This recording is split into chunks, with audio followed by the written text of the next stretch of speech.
It's my privilege to call this hearing to order. I would like to thank our witnesses for taking time away from your families and your farms to share your expertise with our committee today.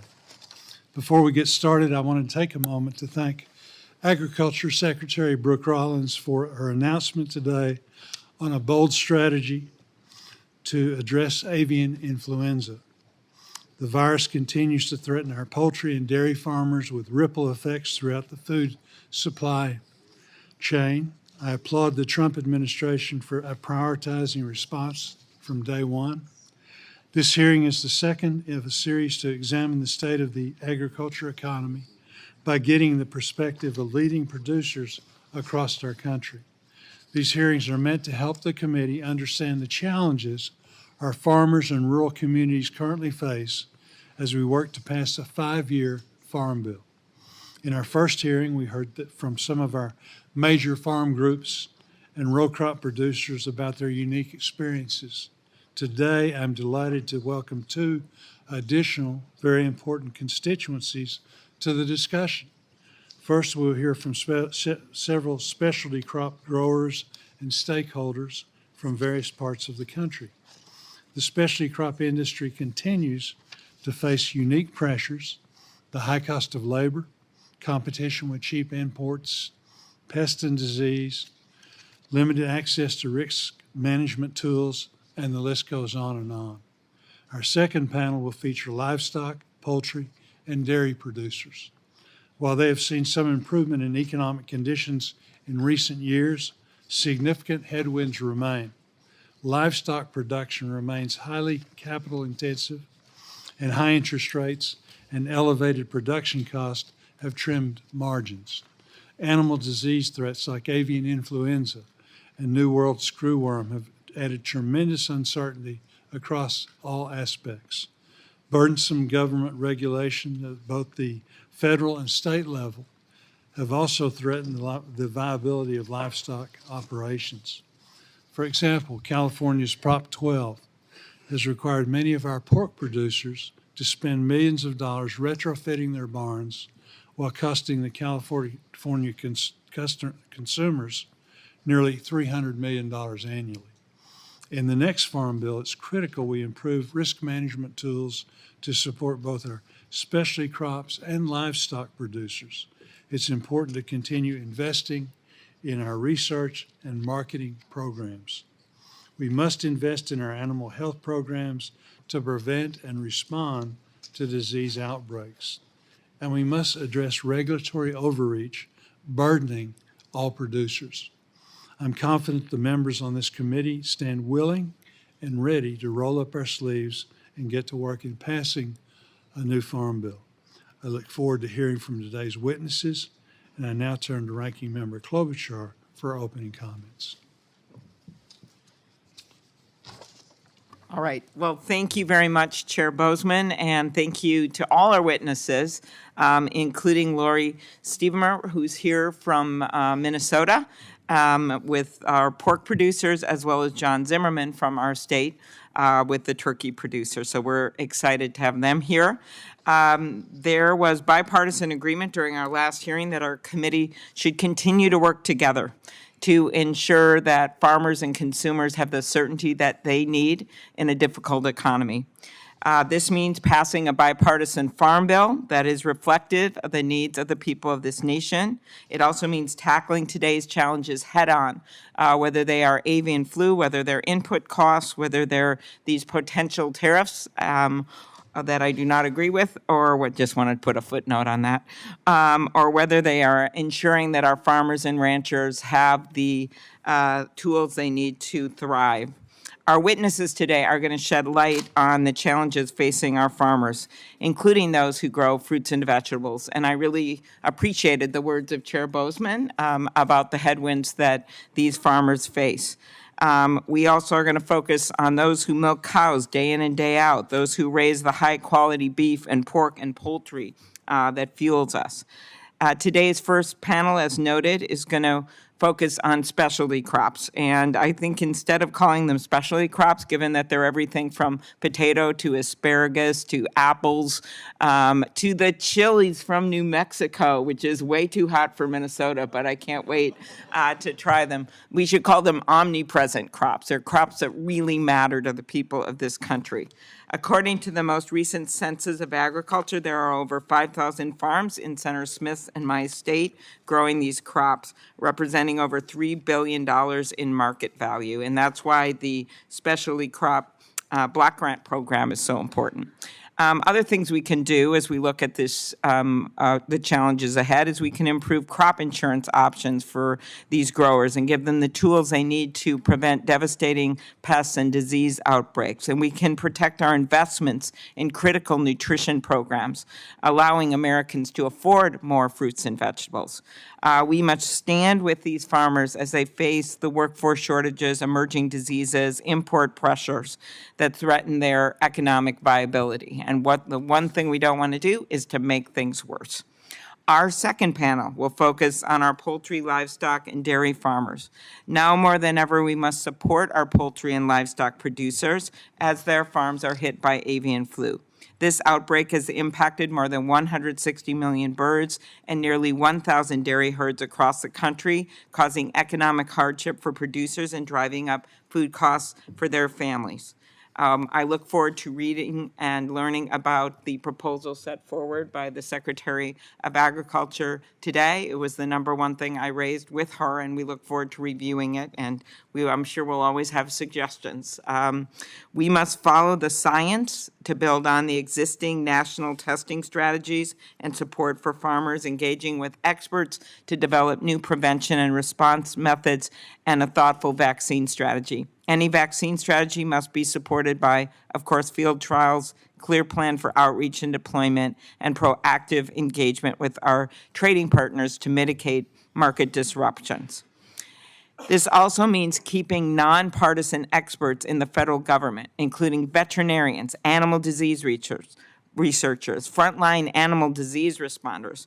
My colleagues and I, of course, have pressed when some of these people were laid off. I understand some of them are being rehired, but we just can't mess around with this right now. We must make sure that the USDA has the resources available to respond to this outbreak. This outbreak also underscores the need to invest in the National Animal Health Lab Network, National Animal Vaccine Bank, and the National Animal Disease Preparedness and Response Program. Senator Cornyn and I established these programs in the 2018 Farm Bill, and they were of help during these last outbreaks, but we have to do more. In addition to giving livestock producers the support they need on their farms, we need to make it easier, not harder, to reach new markets. The recent proposal to implement sweeping tariffs on Canada and Mexico, even if delayed 30 days, has already caused chaos in the marketplace and threatens farmers' livelihoods. Our farmers in our state in particular stand to suffer from these tariffs. Around 1 million pigs cross our border with Canada every single year. On top of that, almost 2 weeks ago, the president announced new plans to develop reciprocal tariffs on all countries that would go into effect as soon as April. While we don't know the details of where and how high these new tariffs would be, we do know that agriculture often bears the brunt of retaliatory tariffs, and this puts more markets in jeopardy as farmers try to plan this year. The bottom line is that our farmers need certainty. The certainty of a fair playing field and transparent practices for all, the certainty that we are investing in the research and response programs that protect their crops and their flocks, and the certainty in trade policy to continue doing what they do best, feeding and fueling the world. All of this will be important to keep in mind as we continue the committee's task of passing a bipartisan farm bill. As I've said often, I am so excited to work with Senator Boozman and our team, excited about our new members. There's Senator Slotkin at the end of the row that are on this committee, and Senator Justice, and work together to get a farm bill done. It couldn't be more important. So thank you very much, Chair Boozman. No, thank you. And I also am really excited about our committee this year. We just simply have a great committee of a lot of outstanding individuals. Before we begin introducing our first panel of witnesses, I request unanimous consent to submit for the record a number of written testimonies and materials the committee has received for today's hearing. Without objection, so ordered.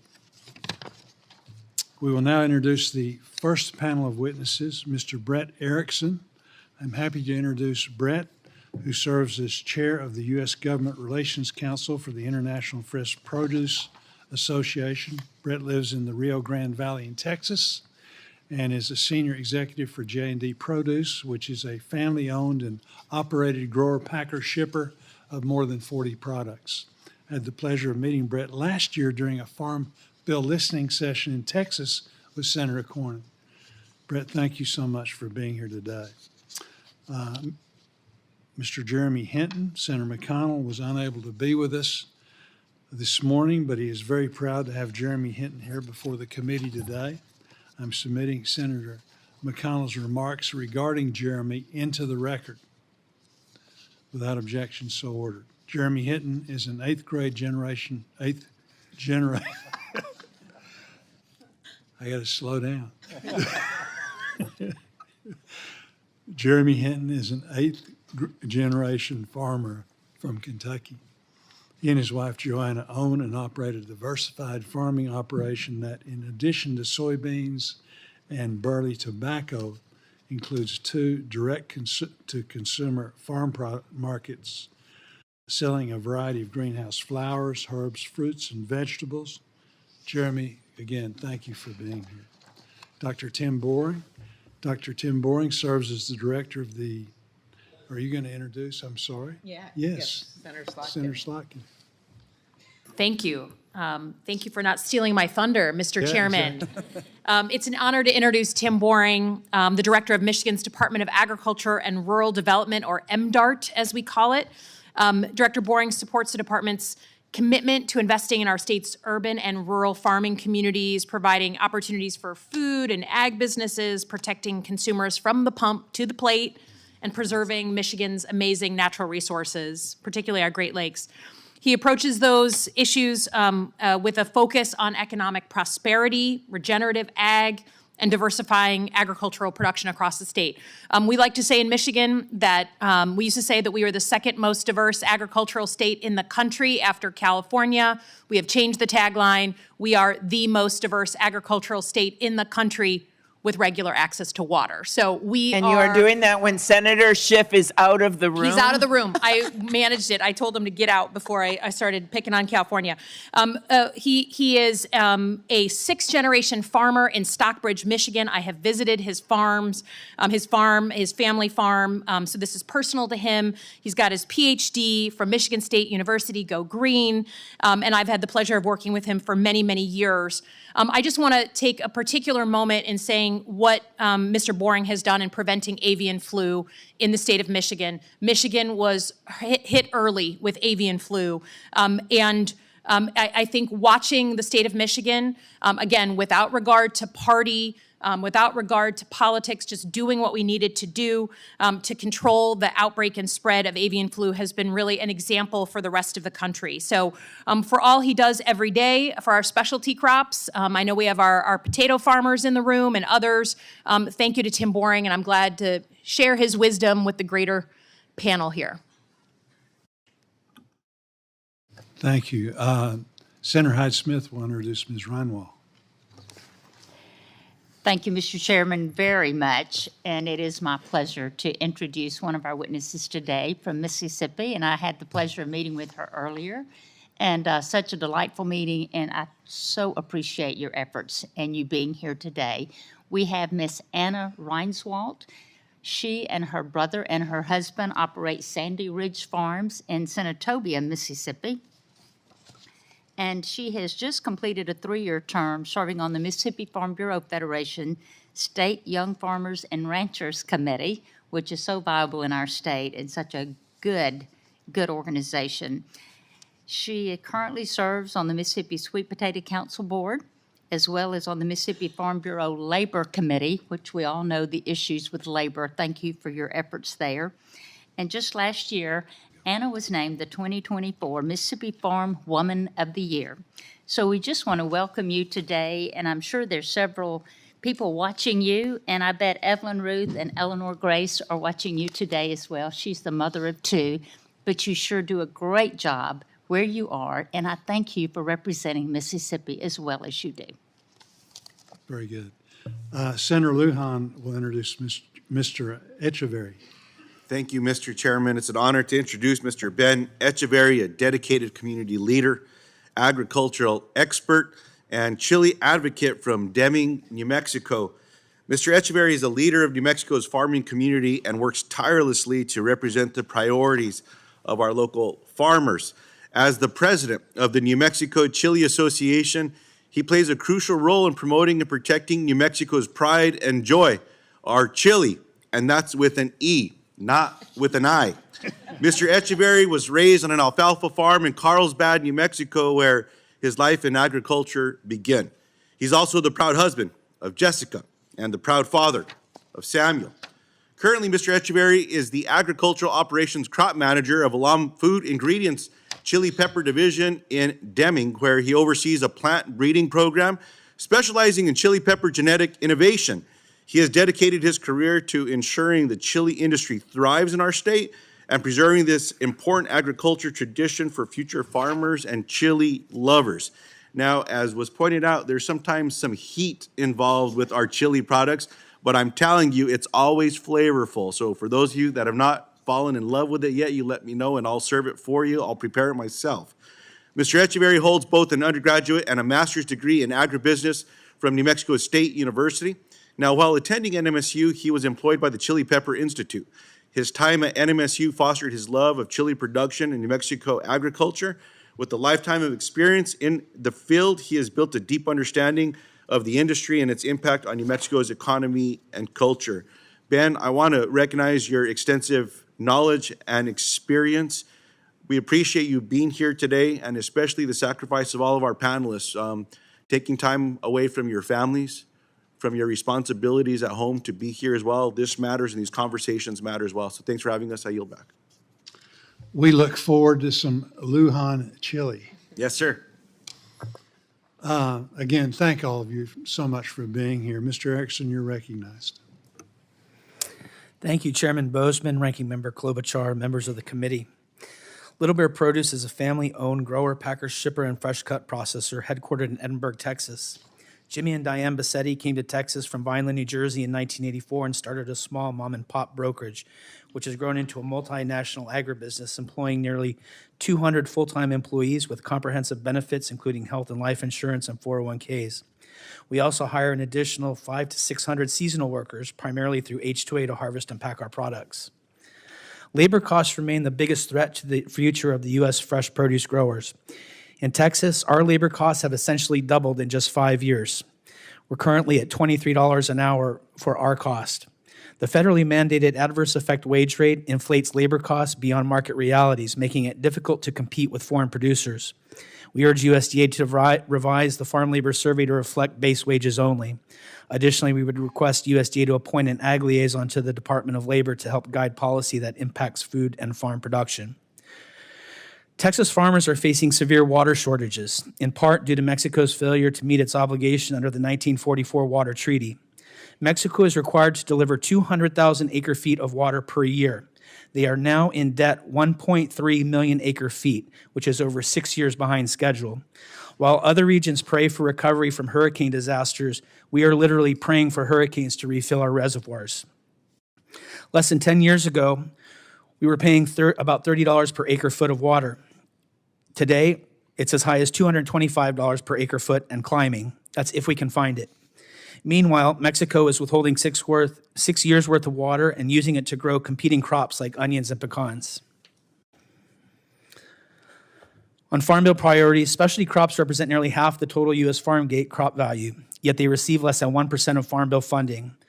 We would urge investments in research and development for increased yield, sustainability, mechanization, and automation, expanded crop insurance. Texas produces nearly 65 specialty crops. We have insurance programs for 3. Market development support to stabilize pricing and competitiveness, and federal procurement reform to increase specialty crop purchases. On crop protection and regulatory challenges, fresh produce growers are rapidly losing access to essential pest management tools. As key pesticides and herbicides are phased out, there are few viable alternatives and even fewer in the EPA's approval pipeline. A recent example is Dactol, an herbicide we relied on for onion production. After 50 years of safe use, the EPA abruptly canceled it last year with no comparable replacement. EPA has yet to provide guidance on viable alternatives. This creates instability for growers, which in turn creates opportunity for foreign producers. We urge Congress to restrain regulatory overreach and bureaucratic red tape. On trade and economic competitiveness, fair trade is critical for fresh produce growers. A recent Texas A&M study highlighted USDA ERS data showing an eye-popping decline in the U.S. fresh produce trade balance. You all should have that chart in your papers. It began in the early 90s and it has accelerated through 2022. Like many in our industry, our company imports from Mexico to supplement our U.S. production in order to provide our customers a consistent year-round supply, but only when we are out of season. At the end of the day, pricing is king. But how can a U.S. grower compete on cilantro, onions, parsley, or watermelons when my labor cost is $23 per man-hour and a foreign producer pays their worker $18 per day and operates under less regulation? That is not a fair playing field. On the flip side, we sell a lot of product to our Canadian friends. They are incredible customers who value good quality. They love fresh produce. They also buy Canadian grown whenever available. They will not bring in our product when they're in season. I admire that and believe we could learn a lesson from our friends to the north. Protect your growers, they keep you fed. In closing, over the last 3 decades, U.S. fruit and vegetable production has declined while imports have surged, and the reason is clear. Misguided U.S. policies and excessive regulation have created a tilted market, pushing production out of the U.S. and into the arms of cheaper, less regulated foreign producers. Once our production is lost, it is not likely to return. The barriers to entry are too high, and the cost of land, equipment, and labor make it nearly impossible for new farmers to enter the business. We should protect and preserve what remains of our specialty crop production in the interest of our national security and the future wellness of our country. Thank you for the opportunity to testify. God bless our farmers. I'm happy to answer your questions. Thank you. Thank you, Mr. Hinton. Good morning, Chairman Boozman, Ranking Member Klobuchar, and members of the committee. I would like to begin today with a quote. No other human occupation opens so wide a field for the profitable and agreeable combination of labor with cultivated thought as agriculture. These are words of our 16th president, Abraham Lincoln, who was born only a few miles from our family's farm near Hodgenville, Kentucky. As an 8th-generation farmer in LaRue County, my connection to agriculture traces back to the time that Lincoln wandered the fields around his home. First, with a farming operation that looks different from my grandfather's Hereford cattle farm, and second, as a crop insurance agent, helping other farmers manage their risks. While our operation includes soybeans and burley tobacco, our main focus is nearly 30 edible crops from apples to zucchini and our greenhouse flowers and vegetable plants. Most of our sales are direct to consumers through our 2 retail markets and local farmers markets. My wife Joanna and I began the business in 2002 and are both involved daily with production and marketing of our crops, along with our 3 children, ages 20, 17, and 11. As this committee develops the next farm bill, you must plan for both the present and the future. My work on the farm and in crop insurance requires a similar focus. While most traditional row crop acres are covered under the federal crop insurance programs, participation for specialty crop growers is often more complicated. Because sporadic geographic distribution limits policy availability, agents and growers must often work to insure specialty crops under RMA-approved written agreements. Whole farm and its companion microfarm policies are good options, but can be complicated for both farmers and agents and have not been widely adapted. In 2024, for example, there were only 6 whole farm policies and 4 microfarm policies written in Kentucky, compared to nearly 7,000 policies for soybeans. Efforts are being made by RMA and organizations like Kentucky Horticulture Council, which I chair, to increase awareness and understanding of options for specialty crops, but many growers still do not understand how they work for their operation. So we look for solutions to better manage risks in specialty crops. Possibly solutions may include improvements to whole farm, a rainfall and temperature index product similar to PRF that could have consideration for both excess and below normal conditions, or expanded revenue products for specialty crops, but based on farm records rather than tax returns. While each of these have challenges, I encourage you to engage with RMA, the crop insurance industry, and specialty crop growers to help find solutions. Labor is another area that requires specialty crop growers to work in the moment while keeping an eye on the future. I think other members are going to address that, so I'm going to move on.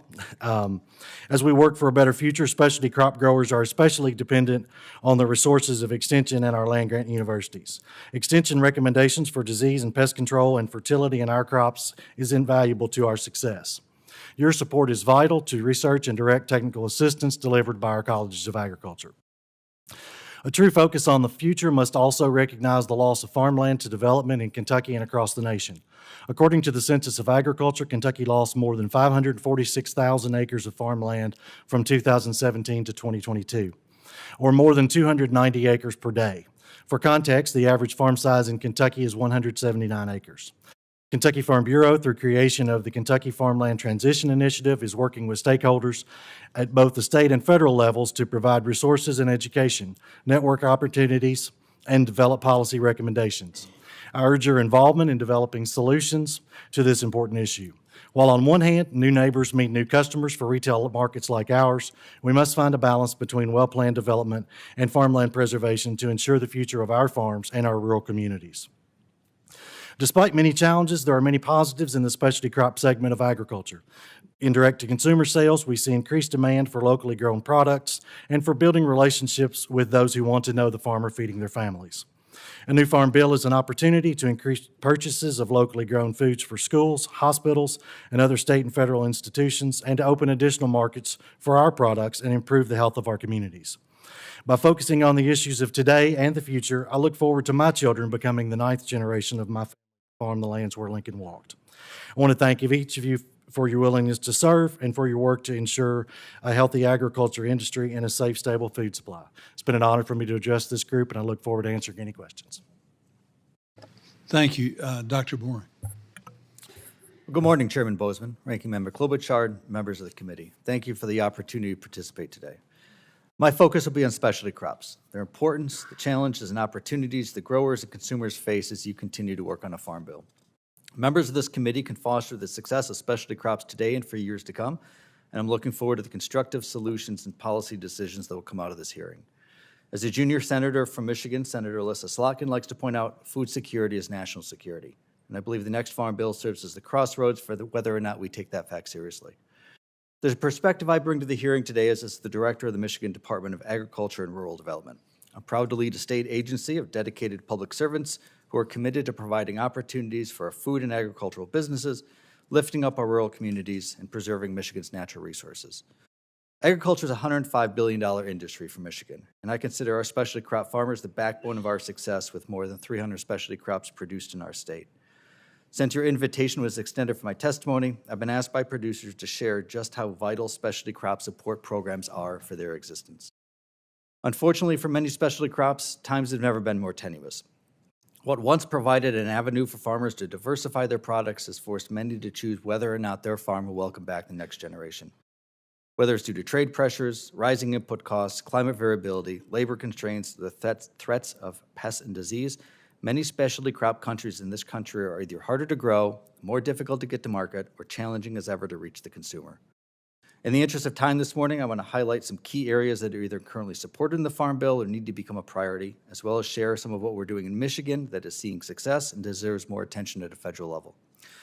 First, public sector research has been critical for specialty crops, specifically specialty crop block grants that are currently supported by a specialty crop research initiative. These investments have been instrumental in keeping farmers one step ahead of the next disease or pest threat. For instance, last year in Michigan, cherry farmers lost between 30 and 75% of their crops because of abnormal weather events that drove unprecedented insect and pest pressure. Losses such as these are becoming far more common. A farm bill that provides growers support, such as through new research, helps ensure the continuation of family farms in the face of these unprecedented challenges and is critical for the long-term viability of specialty crops in Michigan and across the country. Another area the growers have made clear and needs continued support is the Marketing Assistance for Specialty Crop Program, which helps growers expand domestic markets and develop new markets for their crops. At a time when there are so many unknowns with our trade partnerships, fostering stronger domestic markets will be critical for the success of our growers. Finally, I want to share two areas where we're seeing success in Michigan thanks to Governor Gretchen Whitmer investing state dollars in new flagship programs, our Regenerative Agriculture Unit and the new Farm to Family program. Regenerative agriculture is an active approach to land management driven by improving soil health. Our regenerative agriculture unit, the first of its kind embedded in the State Department, supports producers engaging in this approach to production agriculture. By adopting regen ag practices, farmers and landowners can improve profitability, restore healthy soils, and safeguard natural resources for future generations. Commodity row crop operators have been on the front lines of integrating many of these practices, but they're equally important for specialty crop growers. Our Farm to Family program is also a first-of-its-kind effort, working to strengthening agri-food systems, bolstering market demand for products, and increasing food access and availability. Our first investment through this initiative is a middle-of-the-supply chain program supporting food hubs and farm stops, which are innovative models of market outlets, aggregation, and distribution that are important value chain nodes for a variety of specialty crops in our state. Together, these programs are working to add value to the crops grown on Michigan farms and get those crops to the people of Michigan. I share all this today because the support of our specialty crops directly translates to the tools that keeps farmers farming, keeps rural communities vibrant, and keeps fruit and vegetables on the dinner plates across America. Thank you again for the opportunity this morning, and I look forward to questions from the committee. Thank you. Ms. Reinwald. Chairman Boozman, Ranking Member Klobuchar, and other distinguished members of this committee, thank you for inviting me today to testify about the current state of our farm economy.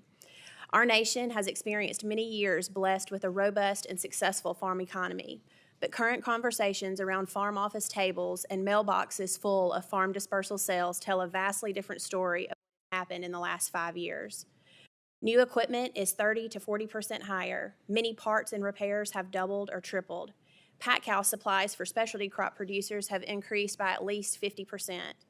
Wage rates have increased in our state by 30%.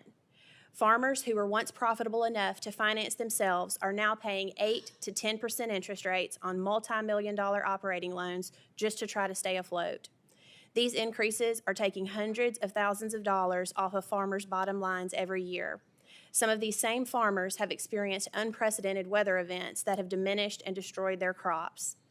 And finally, market pricing for crops like soybeans and sweet potatoes has been stagnant, if not in decline. Farmers are trying to claw their way out, but they cannot pay their debts with losses. Specialty crop producers like me are faced with another variable that, if not addressed soon, is going to be the catalyst for our closure. The number of messages I've received in the last 24 hours regarding this testimony has made an impression on me. There are so many constituents watching today. I sense they are encouraged that this hearing was called, and they are hopeful that you're listening and will help us. While I understand this committee doesn't have direct jurisdiction over the H-2A program reform, I urge you to share my testimony with your colleagues to make them aware that we are desperate for relief. The adverse effect wage rate was initially established to protect domestic farm workers from foreign worker wage depression. But decades later, the domestic workforce has almost entirely moved away from own farm jobs. In 2023, of the 380,000 H-2A eligible positions, only 10,000 domestic applications were received. 97% went unanswered. Since 2019, the AWR in our state has risen almost 31%, resulting in an additional $12 million impact to Mississippi sweet potato growers annually. We don't understand why the rate continues to rise so dramatically, using the rationale that it is to protect a domestic workforce that no longer exists. Seasonality restrictions are also affecting our farmers. We increasingly need a year-round solution. Our long-term domestic crews are dwindling, and there don't seem to be any new workers willing to fill the gap. Some farms are closing for 2 months, missing critical sales until their H-2A workers return. Finally, in the last 24 months, the Department of Labor has issued over 3,000 pages of H-2A rulings. Please understand, H-2A workers live on our farms with our families for months at a time. We have very positive relationships with our workers. To suggest that it requires thousands of regulations to establish a fair, safe, and mutually beneficial employer-employee arrangement is offensive to farmers. Our livelihoods are inextricably linked to the presence and quality of our workforce. We appreciate the willingness of our H-2A workers, and we understand the sacrifices they make to provide a better life for their families, much like we do. We support a straightforward, common-sense program that protects our workers without burying us under a mountain of policy. I hope my testimony today has provoked a sense of urgency. This situation is playing out in families all across our country. I ask that you assess the ramifications of the loss of food production from within our borders. Food grown and raised domestically is safer, of a higher quality, and it is most importantly a matter of national security. We are so close to losing the American farm. Please help us pave a way forward, remove our obstacles, and lead our country into a renewed awareness that without food, nothing else matters. Thank you for holding today's hearing, and I would be pleased to answer any questions the committee may have. Thank you, Mr. Etcheverry. I am incredibly proud to represent the chili capital of the world as the president of the New Mexico Chili Association and share my perspective on the agricultural economy. Thank you, Chairman Boozman and Ranking Member Klobuchar and members of the committee. Immigration is a hot debate in America right now, and agricultural labor is closely tied to it. It's nice to be noticed, but these circumstances are less than favorable. As you know, most produce in this country is hand harvested. As such, we have a tremendous need for the human touch and the hard work that comes with it to plant, grow, and harvest our products. As our economy is developed, far less people pursue work on the farm. With this challenge, we have become more reliant upon the H-2A program to shore up the gap in agricultural employment. Unlike large acreage crops like corn or cotton, we do not have reliable automation and mechanization options for produce. Consumers demand perfect peppers at the grocery store with no blemishes and any slights thereof. The New Mexico Chili Association has spent a lot of time trying to develop automation solutions for our industry with the help of USDA. This work needs to continue and expand until we solve the riddle for chilies as well as other vegetable crops. While this committee does not have jurisdiction over immigration, I do want to share a few words on this topic. First, the H-2A program, as we know, is broken and it needs to be fixed. The program is expensive, loaded with numerous costs and paperwork involved, and is at times tortuous as best. Second, we need to have a functioning and fair immigration system. I have seen many leaders in my rural community who came to this country long ago and enriched it. There is a middle ground, and it's my hope this committee can use its influence to elevate the need for ag labor reform. Trade and tariffs are also a burning issue, and our growers have seen this issue close up for years. Currently, the domestic red chili production in the Southwest is down by 50% across the board since 2018. This is largely due to foreign paprika being shipped to intermediaries, repackaged as intermediary paprika, then shipped to the U.S. with the landed cost 10 to 15% below the cost of a domestic grower's on-farm price, let alone the cost of dehydration and packaging.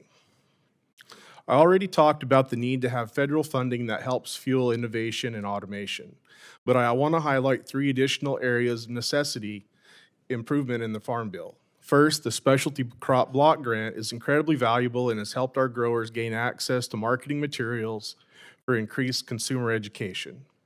As Senator Lujan knows, we have a wonderful certified program that protects our products so they aren't confused with imports, often gaining our growers a premium.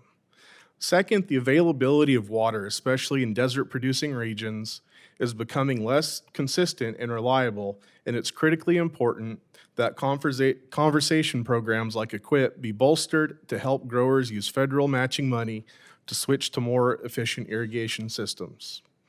Finally, specialty crops have less support, higher risk, and unfortunately a weaker risk mitigation system to rely on than our friends in row crops. Right now, our industry relies on an outdated crop insurance program that USDA helped set up in the 1980s. We need to correct this immediately to help ensure our farm's survival. In closing, due to the efforts of the Farm Bill and the legislative history of this body, we have created a food policy program that has helped us shrug off wars, would-be famines, economically trying times, and set the standard on which the modern agricultural model in the world was created. I implore this Congress to set aside partisan differences to make sure that farmers have the support to continue provisions for enough food to eat and enough food to make sure our next-door neighbors do not go without. Thank you again for this opportunity, and I will look forward to your questions. Thank you. Mr. Erickson, the trade imbalance on fresh produce is disappointing and is the primary contributor to the growing trade deficit across all of agriculture. What should this committee be thinking about as we work together to evaluate this concern? Thank you for the question, Mr. Chairman. This should be in your information that was submitted to you. This is the fresh produce trade balance from 1980 to 2022. You don't have to be up close to see. This is a pretty vicious picture. This is not fair trade for the specialty crop produce industry. We need controls on the cost of our labor. When I'm paying $23 per man hour and Mexico can grow the same crop and they're paying $18 per day per person, that gap is insurmountable. So we need common sense solutions to help control the cost of our labor. Secondly, water, in the case of Texas, our water situation is threatening our very existence. We farm about 6,000 acres of fruits and vegetables. We grow over 40 different commodities. This year, we left fallow 2,000 acres that we could not farm because we did not have water for it. Because of that, we had to relocate some of our production to outside growers and to other regions. For those of you folks here that use the H-2A program, shifting your H-2A people around when you haven't put a location on a petition, and we're making adjustments on the fly is very difficult. Additionally, at $23 per hour, our cost per person, moving people around from farm to farm is impossible. We need to have them centrally located. So controls on costs in the H-2A program, support in pressing Mexico to make regular water payments for us, support through getting the farm bill completed and finding ways to invest in the mechanization and automation, finding ways to stop regulatory overreach, such as when I talked about the EPA, basically from one day to the next, pulling a very important herbicide that we use in onion production that has been in use for 50 years, and essentially from one day to the next, it was pulled away with no options, no input, no alternatives, and we're not, and our foreign competitors are not under that kind of regulatory pressure. So those would be some areas that I would point to that this committee could focus on.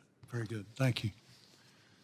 Mrs. Reinwald, can you talk more about how the changes to the H-2A program over the past several years have affected your day-to-day and what having a voice for agriculture leading the Department of Labor would mean for the specialty crop industry?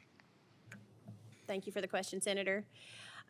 Day to day, we're trying to keep our heads above water in response to a wage rate that's taking for our farm an additional $70,000 annually off our bottom line. We've cut where we can to compensate, but we recognize that another increase would be devastating. And to your point about having a voice for agriculture as leader of the DOL, we're very optimistic about President Trump's nominee, Lori Chavez DeRimmer. She seems to be a friend of farmers and an advocate for H-2A reform. Recently, she was a member of the House Ag Labor Working Group who drafted a very articulate recommendation for H-2A reform that largely has bipartisan support. So we hope if she's confirmed that she'll help us push reform and this new policy over the finish line. Very good. Mr. Hinton, in your testimony, you noted the challenges faced by many specialty crop producers in finding adequate tools to manage their risk. What are some ways that we can strengthen insurance options for specialty crop growers? Thank you for the question, Mr. Chairman. As I mentioned, one of the most difficult challenges is the geographic distribution of crops and the lack of concentration. I know for Ms. Reinwald, there are a lot of sweet potatoes grown in her area, and so that's an insurable crop. But for us, for example, with our operation, peaches are one of the crops that we grow, and peach insurance is available in 3 of the 120 counties in Kentucky. Just because of the lack of historic production. So as we look at that, one option that we have is to insure crops with written agreements. Unfortunately, there's a relatively high standard of proof in terms of the disposition of those crops, where the way that they're sold. For markets like ours that sell directly to consumer, it's very difficult to be able to produce the records, even with a point of sale system, to back up and document where those fruits went when they were sold. Unlike if we have sale tickets for a wholesale purchase, when you're dealing with a direct consumer transactions, it's much more difficult to back up and prove those. So I think there's potential in whole farm and micro farm. It certainly has its places where it fits. I don't think it's the answer for everything. One of my biggest challenges with whole farm is the timing of it. Obviously, when the losses are paid based on tax returns, that means that any losses are not paid until taxes are filed. And so if, for example, for me, if I had a loss in strawberry production that happens in May, it might be a full year from now before I'd be able to collect an indemnity payment for that. So that's one of the challenges. I would encourage further looks at revenue-based products that could be based on farm records instead of those tax returns, that could reduce the burden of record keeping for producers. I think that's one of the most intimidating things about whole farm is the record keeping burden that comes along with this. I've had a couple of really good conversations, one last night with Ms. Reinwald about their operation and how they're hoping that whole farm will work for them. I had a conversation with an apple grower in Michigan a couple of weeks ago who's been using whole farm and is very pleased with how it works for his operation. He's primarily a wholesale seller of his crop, and so that's a little different situation. I think anytime we talk about crop insurance, we have to talk about all of the pieces, and with the industry, we talk about the three-legged stool with RMA and the AIPs and with agents, and we have to remember all of the different layers that are involved there and make sure it's a good fit for everyone. We've not had an inflation adjustment for the A&O payments that are made to the AIPs for nearly 10 years, and that's something that I think would help our industry as a whole. Something else that I think would bear consideration is specialty crops fall in the same category with corn, soybeans, wheat, the main commodity crops, and so they're subject to the pro rata reduction in payments. And so we've seen that firsthand in our agency, being heavily in burley tobacco, and our revenue from our tobacco policies has been reduced by 40% because of the pro rata factor on corn and soybeans. It works perfectly for those crops, but when we're not aligned with the same increase in market value, increase in insured value and premiums, then it makes it difficult for agencies that focus on those extra crops. Very good. Senator Klobuchar. Very good, thank you. I appreciate a number of you raising the workforce issue, and I noted you, Mr. Echeverry, talking about how important that's going to be. Senator Bennett is an expert on this and actually has a really good bill that I've co-sponsored on immigration reform for ag workers, so he'll ask those questions. But I wanted to lead with the funding for the marketing assistance for specialty crop program. The program, as you know, recognizes the struggles that specialty crop growers have with import pressures, rising costs, inadequate safety net. And I know USDA has made the initial payments, but eligible growers are still waiting for the rest of the assistance. This is for you, Director Boring. And they have received a partial payment, and this includes crop growers in Minnesota. We are pushing for the department to make good on the promise that was made. What response have you gotten from specialty crop growers in your state regarding this program from the USDA? Well, thank you for the question. We've seen tremendous interest for the program, especially crop growers in Michigan. I know FSA office has seen quite a bit of interest. I believe there's been over 1,000 applications that have gone in for that program. My understanding is around half the money perhaps has gone out to specialty crop producers. You know, it's a really important lifeline for producers of diversifying market access and the ability to move products into different areas. And you mentioned some of these challenges around international pressures coming in. We certainly see that through a variety of different specialty crops in Michigan, right? Similar to what we see across the country here. Expanding out the domestic markets is going to be really critical. Yeah. and strengthening some of these linkages between, like, Michigan And- farmers grow food, and I it know. needs to be on tables. I would figure research is also really important. That's something we do big time at the University of Minnesota. Soil health, those kinds of things is also important. Is that right? Absolutely, yes. Okay.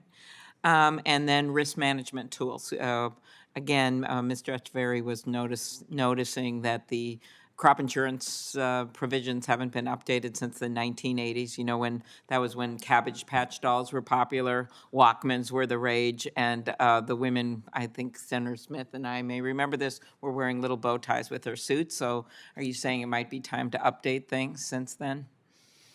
Certainly timely. Okay, good. Mr. Erickson, could you talk about how specialty crops growers can benefit when more families are able to afford fruits and vegetables? Thank you for the question, Senator. We grow medicine. Fruits and vegetables, they are Mother Nature's medicine. So anything and everything we can be doing to encourage increased consumption of fresh fruits and vegetables, I think is critical. Our nation is facing a health crisis, and we should be investing in and supporting programs that encourage the consumption of fruits and vegetables. On the other side, there's a lot of work that needs to be done to ensure that those of us who are sitting here and who are producers can remain in business and stay in business.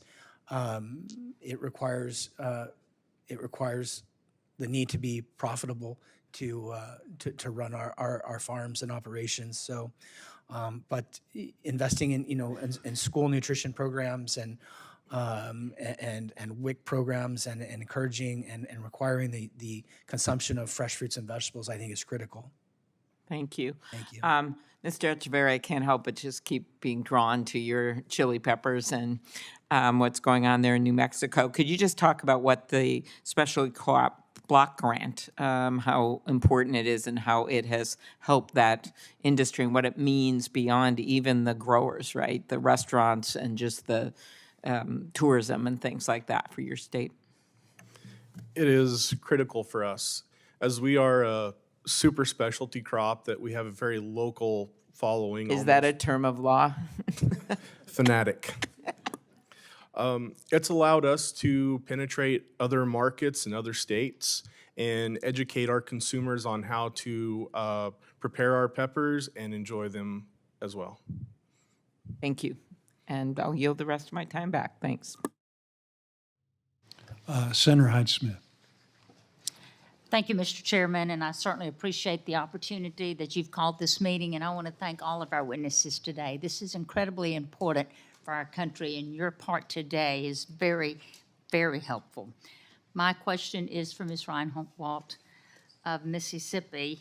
A few weeks ago, we heard from the row crop folks and the producers in our state, and the outlook is very, very glim, and it goes without saying that farming is heading in a very dark direction. And I know that you guys have the specialty crop side of things, but your family happens to be involved in both, with the row crops and a 2,000-acre operation that includes sweet potatoes as well. Would you just generally describe for the committee what your challenges are and your various hardships from your family operations facing, from the high cost of input, the depressed prices, the red tape, the regulations? Can you just share with us your greatest challenges? Sure. Thank you, Senator. We utilize row crops primarily on our farm for crop rotation with sweet potatoes. But unfortunately, the higher margins that we do experience on the specialty crop side are pretty much diminished on the row crop side due to high equipment costs primarily, and then also historically low crop prices that we're experiencing right now.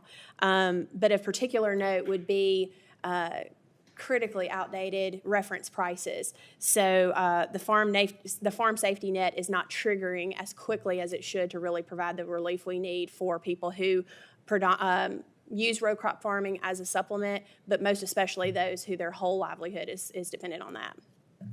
So the update, again, is so critically important. And in your testimony, you also referred to the H-2A, temporary agriculture workers that are so important. And my takeaway is that this program is critical in helping American farmers fill employment gaps that other people just do not. They're unwilling to do that type of work, and it is terribly expensive in recent years and riddled with red tape, as we well know. Could you again shed some light on the challenges you faced with the H-2A workers, the programs, but most of all, how we need to improve it? Yes, Senator, thank you for that opportunity. Outside of the 3,000 pages of regulation that we're struggling to keep up with, we really need reform in the areas of AWR, as I stated before. The AWR rate in our state is currently $14.83, which is 31% higher than it was 5 years ago. But in particular, that rate does not consider the housing cost that we have to pay, transportation, and administrative expense.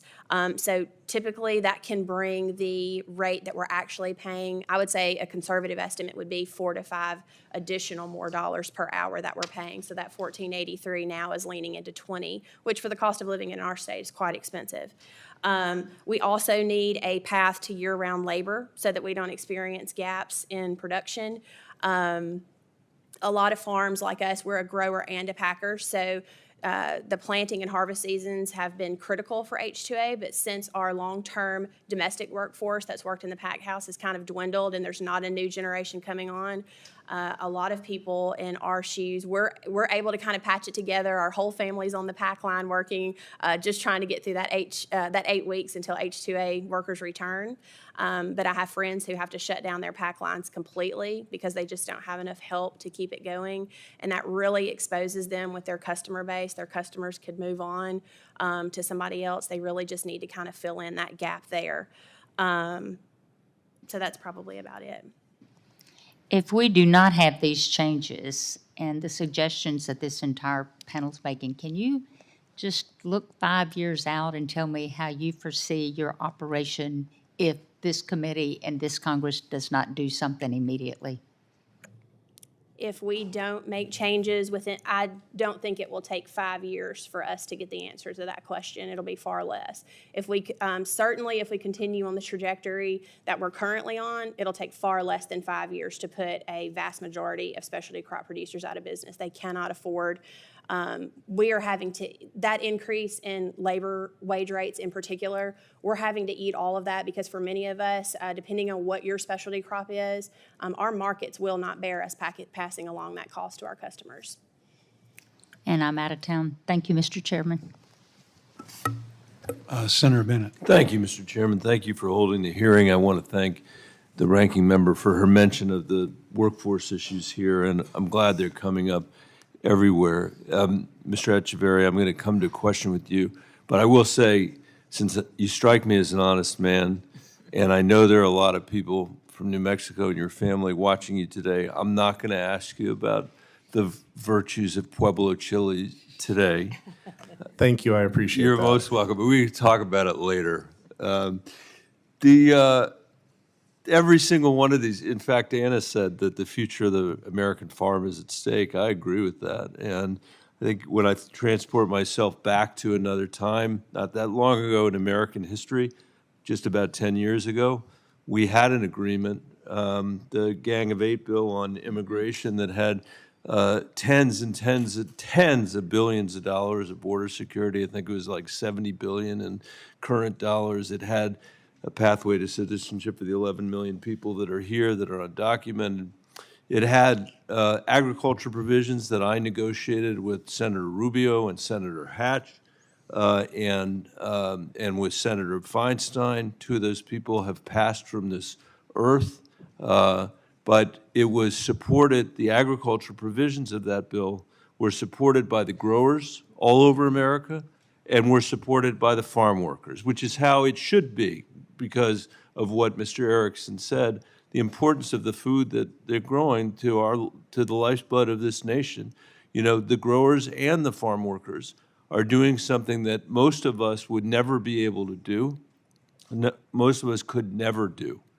And And they are an essential part of not just our economy, but our culture, who we are as the American people. And it's a reminder that of how, in my opinion, how impoverished our discussion on immigration has become in this country. Not because we shouldn't secure the border. I'm for that. I was for that long before Donald Trump rode his escalator down at Trump Tower. And we're never going to get a plan together that doesn't do all of the things that we tried to do in the Gang of Eight bill. In 2022, you know, we had a bipartisan proposal. It's similar to the one that's in the House that was described, that actually had a wage freeze and dealt with the adverse wage issues, that was agreed to by the farm workers and also by almost all the growers in America, but not by all the growers in America. So what I would say is we need your help, you know, before we lose American agriculture, before we lose farms and ranches that are just going to move to places where they can find the labor they need to be able to do what we used to do here and are in danger of not being able to do anymore. And I wonder, Mr. Echeverry, in all of that context, and I apologize for the long windup, but I do think it is important to recognize that there was a time when our politics was not as broken as it is around this issue. And I guess also a reminder that this economy, especially our rural farm economy, depends on immigration and our having a functional immigration system in this country.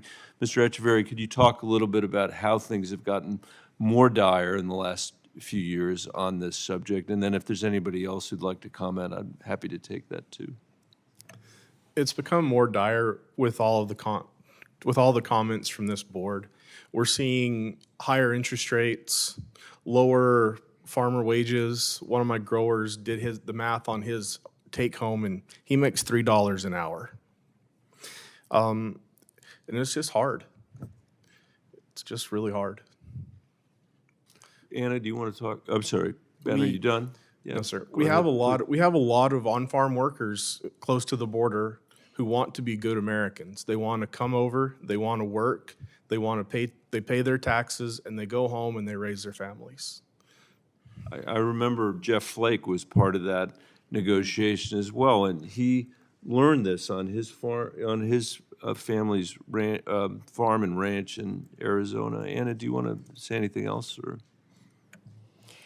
We're a little bit farther north than Mr. Etchberry, so I don't have a whole lot of experience. We transitioned directly from domestic workforce into the H-2A program. Well, you talked about the need for year-round folks, didn't you? Yes. Could you talk a little bit about that? There are a tremendous number of constituents right now who have never even had access to the H-2A program because their operations, we have different segments of our operations. Some are seasonal and they're easy to enter into the H-2A program quickly, but their operations are specifically year-round. And so they have not even been able, they're suffering without a reliable workforce, and they've not been able to take advantage of the H-2A program at all due to the seasonality restrictions. Thank you for that. And with my last 2 seconds, I'd say to the chairman and the ranking member, you know, as somebody on this panel said already, this isn't in the jurisdiction of this committee, and that's true. But I think that Republicans and Democrats here could provide some leadership to the rest of the Senate in terms of bringing these proposals forward, and I just want to volunteer my services in your efforts to do that. Senator Tuberville. Thank you, Mr. Chairman. Thanks for you being here today, all of you. Our ag economy is a disaster, complete disaster. You know, if we don't do something, and I don't know how it's going to work, we're not going to have an ag committee here in a few years. We lost 150,000 farms in the last few years, 150,000 farms. And if that's not a disaster, I don't know what is. But we don't help you at all. Regulations are overboard. Labor is out of sight. You have no water. I don't know what we've done right up here. Doesn't sound like a whole lot. But Mr. Reinwald, what's the ideal rate if we were to revert back to labor cost? What would be the ideal rate that we would pay to make a profit? Senator, thank you. We actually had that discussion yesterday. we chuckled talking about wages that were based on maybe 115% of the federal wage rate or state minimum wage rates, but we know that's at $7.25, and farmers are not suggesting that we pay that low. But we do want to have some consideration, a formulation for the wage rate that takes into account that $14.83 may be the wage rate, but we need to consider the transportation cost, the administrative cost, the housing cost, and maybe prorate that in consideration of those factors, because it's a fallacy to say that because we're paying $14.83, that's not really the wage rate we're paying. It's really more like $20 or $21 an hour. Exactly. Thank you, Mr. Erickson. $23 an hour, you got to be kidding me. How do you make it? I mean, what would be your cost to make a profit? Well, I wish it wasn't. It is. And to Ms. Reinhardt's comments, all the costs that are involved with applying for the program, transporting the laborers from their home country to the United States where they're going to work. We transport them. We put them in housing, hotels. Transport them from the hotel to the job site. They have catering services. We provide food. You need to take them to doctor's appointments and to get sundries and such. I don't know, how you roll back. And in Texas, the AWR is, I believe it's $15.87 an hour. Our actual cost is about $23 per hour when you add all that in. I don't know what the number is. We definitely need to put a cap on the increases that have occurred. How do we deal with it? Unfortunately, in the case of Little Bear Produce, I wish Senator Lujan was still here. We recently shut down. We had a onion packing facility in Deming, New Mexico. It was an important part of our operation. That had about 15 full-time people, and we brought in 20 to 30 seasonal people. We ran onions, hatch chilies, pumpkins, watermelons up there, and we had to recently shutter that facility in part because of the water that's being withheld in Mexico, and they're using that water to grow our crops, and then we're having to purchase those products. It is a crazy situation for us to be in. And as a business, we had to make the decision, and you have to sit down with each one of these. These people have been working for us for 12 or 15 years, and to sit down and tell them, we have to let you go. Unfortunately, we're going to work with you to try to transition into another job. And you know what? The craziest thing was, those folks, in talking to them, they were so thankful for the opportunity that they had during the 12 or 15 years that they were working for us, and they were so thankful for that. But if we don't get these costs under control for U.S. producers, we are going to continue to hand over the production of specialty crops and fruits and vegetables. We're not going to have it. It's going to be over. Ms. Brownwald, could we do without an H-2A program? No, sir. We would be completely out of business. What about how are domestic workers being affected by H-2A program? Well, a domestic workforce is never again going to be the remedy for ag production in the United States per their response to the job. So 97% of jobs remain open when we're required to advertise them to domestic workers first before we can receive any assurance that we're allowed to bring H-2A onto our farms. We would be happy to pay our own citizens a very reasonable wage and save all those auxiliary costs that I mentioned, but they simply do not want the jobs. Thank you. Good luck. Hope we get out of your way. Thank you. Because that's what we're going to have to do. Thank you. Senator Smith. Well, thank you, Chair Boozman. Thank you very much for this hearing, and welcome to all of our panelists. I want to particularly give a welcome to Lori and to John from Minnesota for your work. We're blessed, Mr. Chair, to have Minnesotans lead both national pork and national turkey, and I think it's a tribute to the diverse farm economy that we have in Minnesota. So I want to welcome you both here. I also just want to associate myself with the comments that Senator Bennett made and the great insights from our panel on the issues around farm labor reforms, which I think it's just so important for us all to hear. It doesn't work for us sitting up here to say, somebody should do something about all the problems when we really are the ones that need to put aside our partisan differences and figure it out. Mr. Echeverry, I'm a proud senator of Minnesota, but I was born in New Mexico. And so for me, chili is not a specialty crop, it's a necessary crop.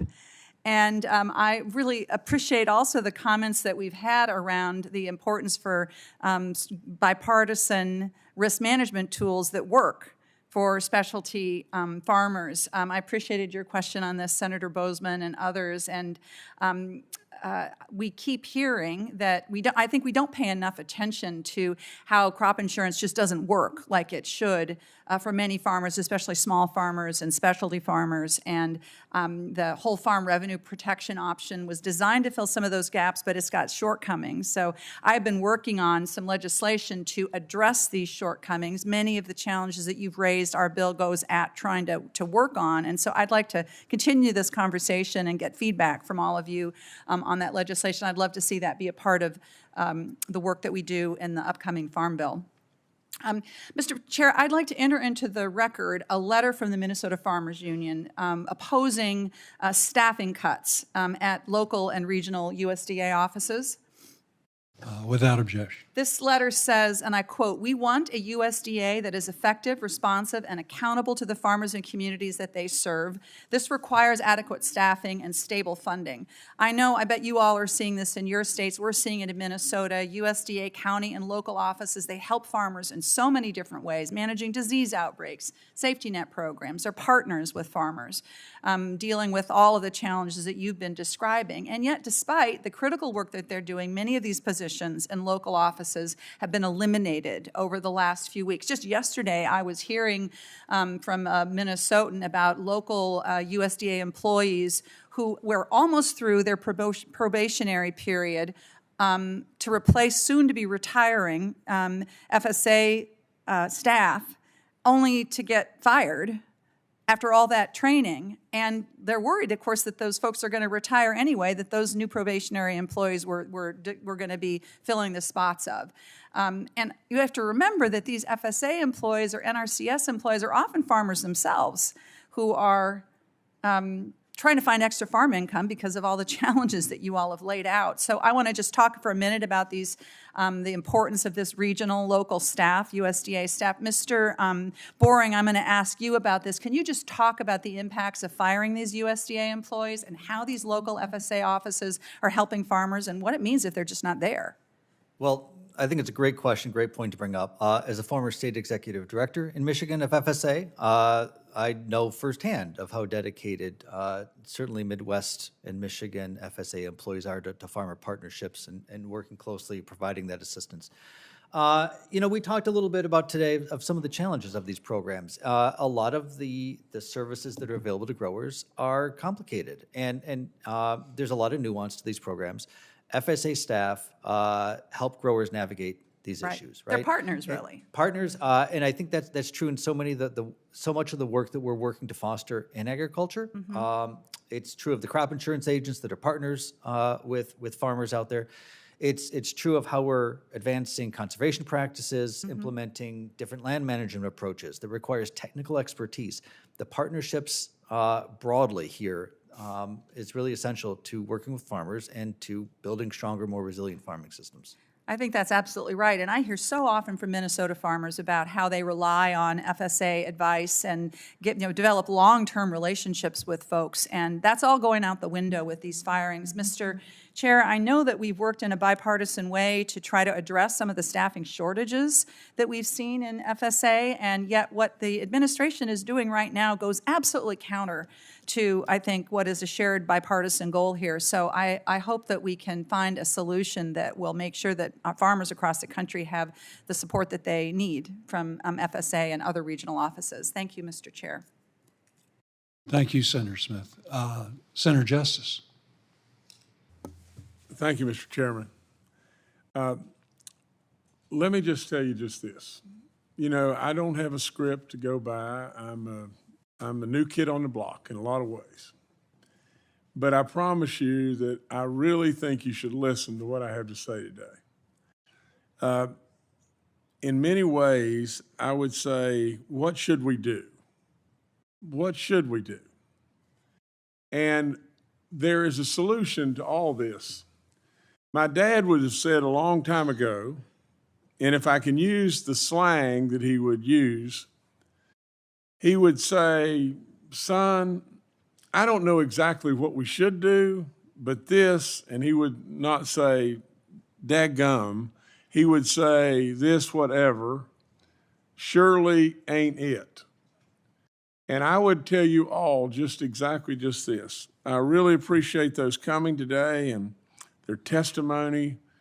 I really appreciate our chairman and our ranking member, but we have the real deal chairman right now. And we can really make a difference. Let me just take you through some level of math. The small family farm in America today, the average size is 430 plus acres. Now just think about this just for a second. They're hurting in every way imaginable. And we better awaken real quickly to just a couple of things. We go into grocery stores, and as far as you can see, a mile long, there's every choice imaginable. We pay almost nothing of our annual incomes compared to countries all across this globe to have a luxury like you can't imagine that we have in America. That's all there is to it. We have that luxury because of these people, because of many of you that are sitting right out here right now. Absolutely, when it comes right down to it, our family farms in this country do something that defies all financial reasonableness. That's all there is to it. Just let me walk you through just a little bit of math. If you had 500 acres today in Champaign, Illinois, it's probably worth greater than $15,000 an acre. With all that being said, if you just do the math real quick and everything, that's $7.5 million. If that farmer had $500,000 in the bank, he had $8 million worth of worth. And really and truly what he does is he goes out and pushes it all out on the table every year and says, I'm all in. I'm waiting on it to rain, and absolutely that farmer probably is living off of $28,000 or $42,000 a year, when if he sold his land tomorrow, he could absolutely go to Goldman Sachs, and Goldman Sachs would bring him a return of probably $350,000 a year. But he doesn't do it. He doesn't do it for all of us. For every last one of us, he doesn't do it. And the reason he doesn't do it is because he loves what he's doing. And we better love him. That's all there is to it. At the end of the day, if we don't love him enough, we're going to be in real trouble. Now, what happens? What happens tomorrow if big, giant corporations, Exxon, whatever it may be, all get together and decide, I'll tell you what we're going to do. This guy's not going to continue to farm. He's not going to continue to do what he does. And so he decides he wants to go to the Bahamas and hang out and absolutely have somebody send him an annual income of $350,000 instead of his $28,000 and driving a 12-year-old pickup truck. What do we do if we lose him? And absolutely whatever it may be, a foreign interest, Exxon, whatever, decides just out of the clear blue sky that what they're going to do is they're going to plant one crop, and then they're going to say the price of corn is $150 a bushel, and if you don't want it, we're not going to plant anymore. What happens to us? We have a meltdown in our food industry. We have a meltdown in a crisis in this country like you can't imagine. We owe so much to those people, it's off the chart. Coach Tuberfield is a great friend. We're both coaches in our own way. With all that being said, I absolutely promise you to God above, we've got to fix this. We've got to fix this right now. We've got to fix crop insurance. We have got to have a farm bill that is a true bill that basically probably is regionalized. Instead of a one-size-fits-all, it doesn't fit all. That's all there is to it. I've grown many specialty crops, and I salute you for what you do. It's a high-risk business. You're fighting everything from regulations to labor and on and on and on. We all are. But we got to wake up. Absolutely. If we don't wake up right now, and we awaken to those farmers leaving the farm for whatever reason it may be, it's going to be a bad day in America. Mr. Chairman, I salute you in every way, and absolutely I thank all of y'all that are involved in agriculture and especially this committee. Thank you so much for your testimony and everything, and so God bless America in every way, and we got to fix it, and we better fix it now. We're going to be in a heck of a mess. Thank y'all so much. Thank you, Senator Justice, and again, very well said. Senator Booker. Mr. Chairman, just a point of privilege. Forgive me for my language, but I just want to say, damn, I was not a coach. I was a player in the once great Pac-10 that is no more. But if you're the coach and you talk like that, put me in, coach, because I'm ready to play in a bipartisan way to deal with this. Because this panel, I was sitting there listening, and the nobility of what you all stand for and what you all do, and the unnecessary crap that you have to deal with that undermines your ability to do what is the greatest profession that helped found this nation, which is to farm, to feed communities. It's evident, and we have to fix this stuff. And there are common sense ways that I've been talking about for a long time. Agriculture is the fourth biggest industry in my state, and we are a so-called specialty crop state. And this one-size-fits-all doesn't work. It really doesn't work. We are a nation that spends 93% of our ag subsidies on the big commodity crops and does not support so-called specialty crops in the way we do, nor do we do common sense things, limiting regulations, supporting labor to help them out. So this was really, really, to me, exciting to hear, Brother Justice, I'm coming for you. That's not a threat, that is a compliment for us to work together. But I just want to take my few moments, if you all don't mind. We're going to work on these issues, and I will champion them. But I just want to say a lot of my farmers in New Jersey and across the country are just struggling right now with an immediate crisis, which is the illegal funding freeze that has been imposed on thousands of USDA contracts. I'm getting calls and emails from farmers all across my state, from all different political perspectives, that are just saying, why are we investing money on farms for things like planting cover crops or installing irrigation systems, but now those farmers are not receiving their reimbursements. They outlaid cash, and they're now in a crisis. For many farmers, this is tens of thousands or even hundreds of thousands of dollars that the USDA is now stiffing them on. And for some of these farmers, they're saying that if they're not able to move forward with their spring planting and are ultimately at risk for losing their farms in foreclosure, because of what the USDA is doing to them, it will be catastrophic. These reimbursement payments and signed contracts with farmers that have been frozen, this is wrong. The USDA has also frozen their reimbursements to nonprofits and small businesses who provide critical assistance to farmers. In Jersey, we have nonprofits and small businesses who give this kind of technical assistance. They too are in crisis. There are also groups who help farmers implement conservation practices that we supported in a bipartisan way. And there are groups helping those farmers that are now facing this crisis. All of these nonprofits and small businesses have signed contracts with the USDA to provide these services. They've laid out money in reliance upon them, and now they're being, excuse my language, Mr. Chairman, they're being screwed. This is wrong. And it's hurting people, and it's a self-inflicted wound that's got to stop. It is killing me that we're now seeing people in my state, farmers that are laying off staff, that they're not getting the help they deserve, and they're not doing their innovations that are going to help them be better stewards of the land because they know how to supply the land. That's why a lot of these conservation programs have been so oversubscribed. It's outrageous and it's illegal.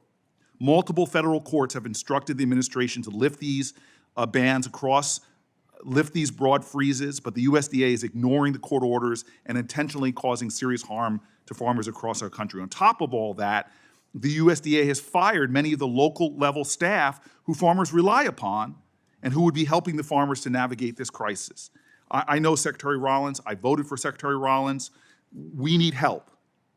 if the USDA does not immediately release the funding to our farmers, I hope this committee will quickly bring her back here to explain to us why. Every day that we wait, we're already in a farming crisis in this country. We're already losing thousands of independent family farmers. And this is outrageous. At a time that we have other issues we should be dealing with, we're right now dealing with this crisis. And I just want to say one more thing on another subject, because I know I'm not going to be here for the next panel, but I know Prop 12 is going to be brought up, and I just want to say my piece for 10, 20 seconds. I'm concerned that there is no witness here today to speak for the independent family farmers who support Prop 12. The National Pork Producer Council does not represent all of the hog farmers in the country. They may speak for the big producers.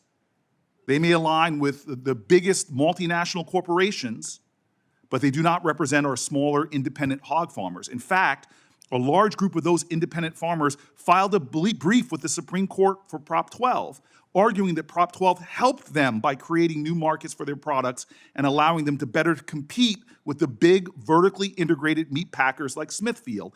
I didn't vote for Justice Gorsuch, but here is his brief.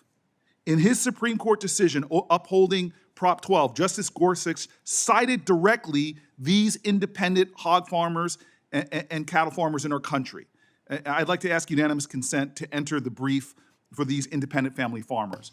Without objection. Mr. Chairman and Mr. Justice, if you want to know where I'm going to stand, it is for small, mid-sized, independent family farmers. You started your statement by talking about the average farm in our country. But these entrepreneurs, these folks have been devastated in the last decade. We're losing thousands of farmers. I've sat with them from the Midwest to around my state. This is a crisis being made worse right now by the USDA, but I'm hoping that we can work together to solve some of these problems. Thank you, Mr. Chairman. Senator Welch. Thank you very much. Before I start, I do hope the committee, Mr. Justice, or Senator Justice, I really appreciated your remarks, and I think all of us feel pretty much the same way. The farmers are the lifeblood of our local rural communities, and nobody works harder, maybe the coal miners in West Virginia, but they're right up there, the farmers and the coal miners.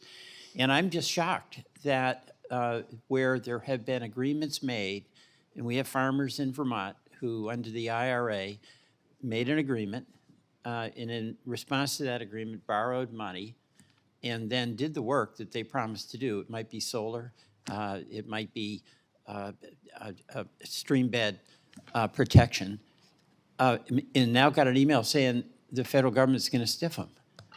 You know, what I so admire about farmers, like a promise made is a promise kept, right?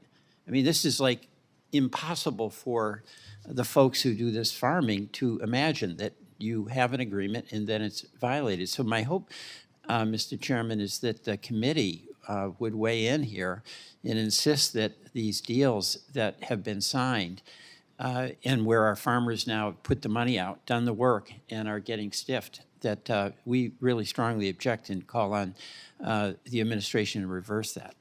I just want to ask some questions about specialty crops. You know, we have so much of our farm program is on commodities, dairy included, but the specialty crops, it's a funny name for me because it's like everything local, everything fresh, and everything nutritious. And my view is we need more, not less, of the specialty crops. A lot of our specialty crop farmers got really hurt by the floods we had in July of 23 and July of 24, and our crop insurance program really needs to be improved. You know, maple syrup is one, which I'd like to talk about.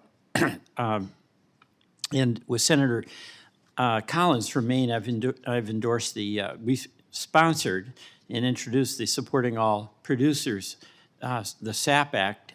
What that does is helps the sustainability of that program. Another program another bill that we've introduced together, making agricultural products locally essential, the Maple Act.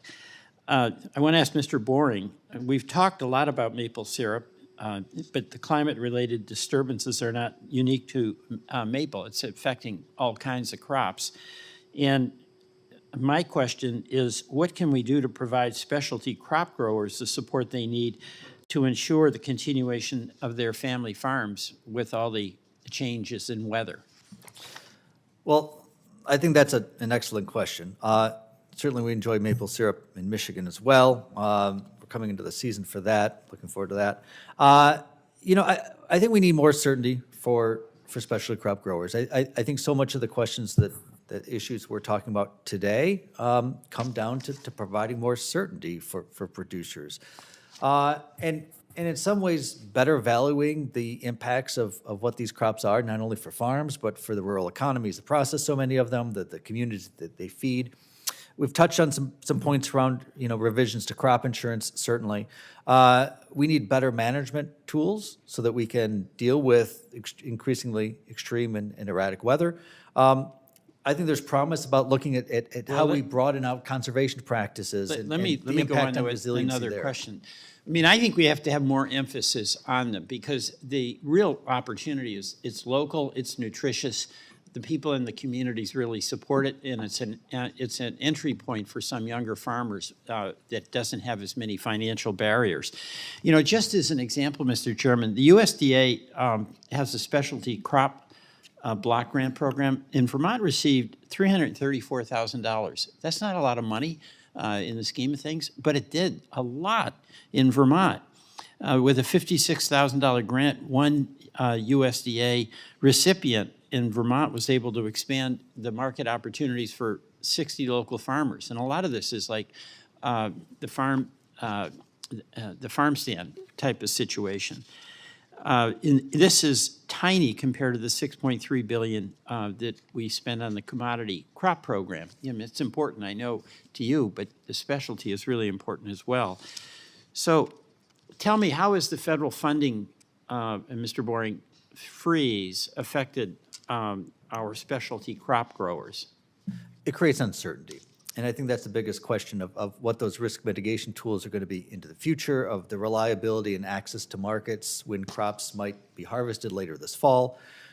There's uncertainty on the research front as researchers are working on this. So in essence, uncertainty.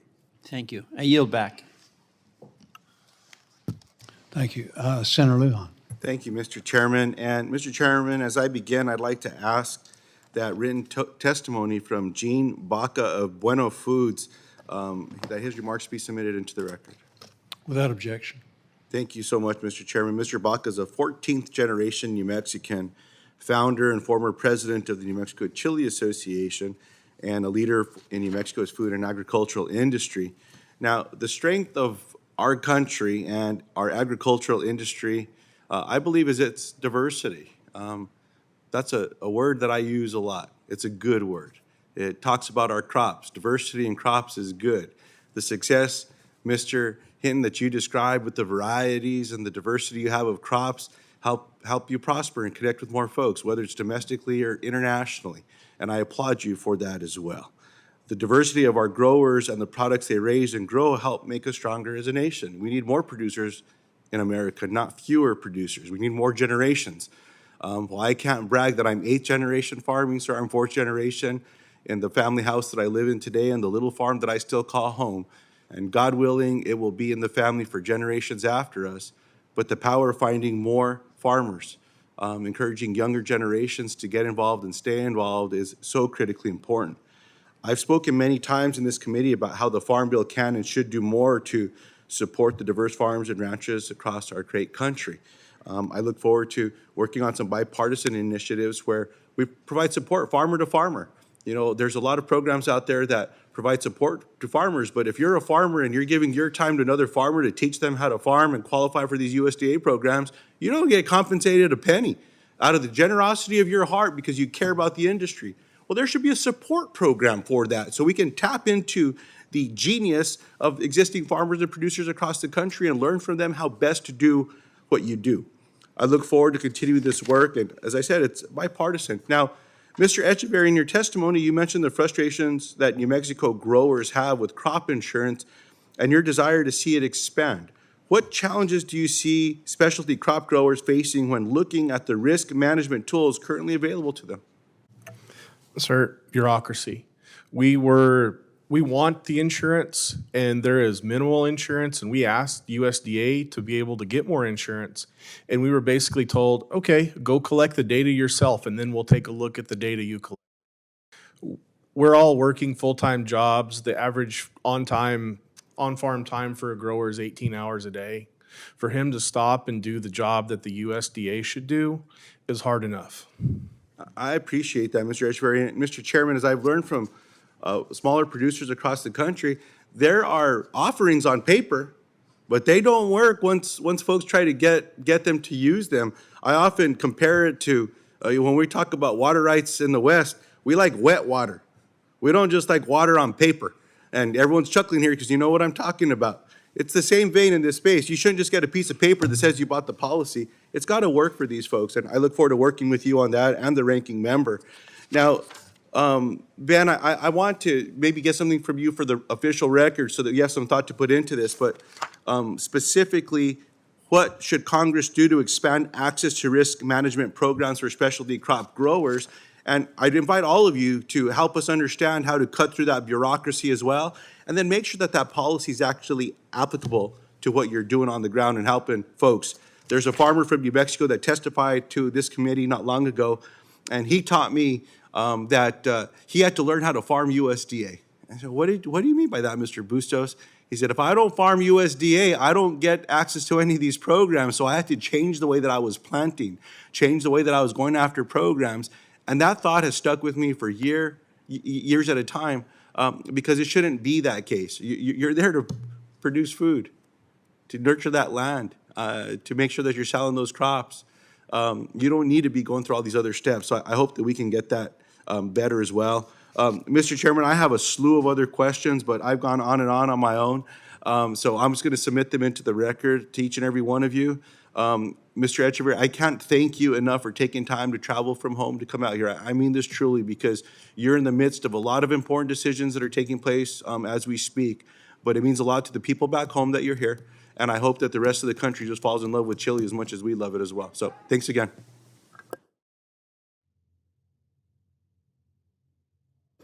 Thank you all very much for being here. We appreciate it. Let's swap panels real quick. And again, thank you all so much. Your testimony was great. Thank you. Very, very helpful. Really good.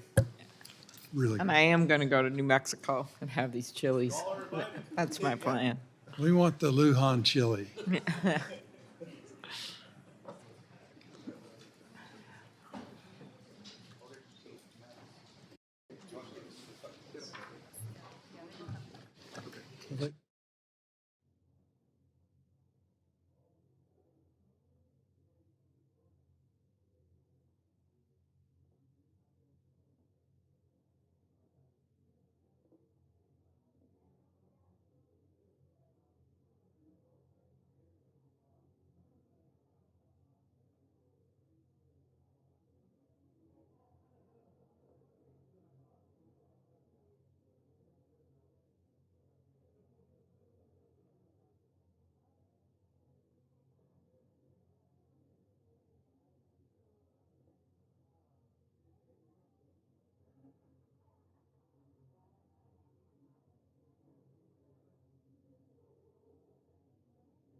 Okay, if everyone wants to sit down so we can get started.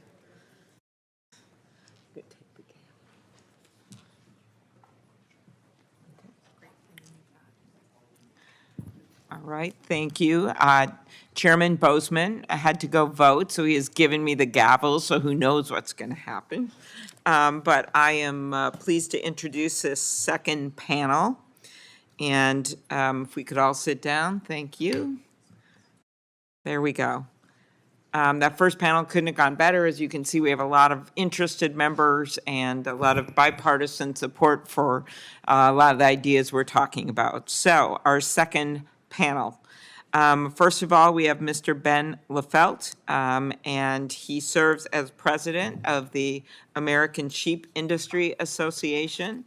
a fifth-generation sheep rancher from Montana. Mr. LaFelt's family has been involved in the sheep industry for 140 years. He also serves as president of his county farm bureau, serves on his county FSA committee, and is chairman of his local school board. And I look forward to hearing about your perspectives on the sheep industry. We are also joined by Mr. Buck Werbine. Thank you very much.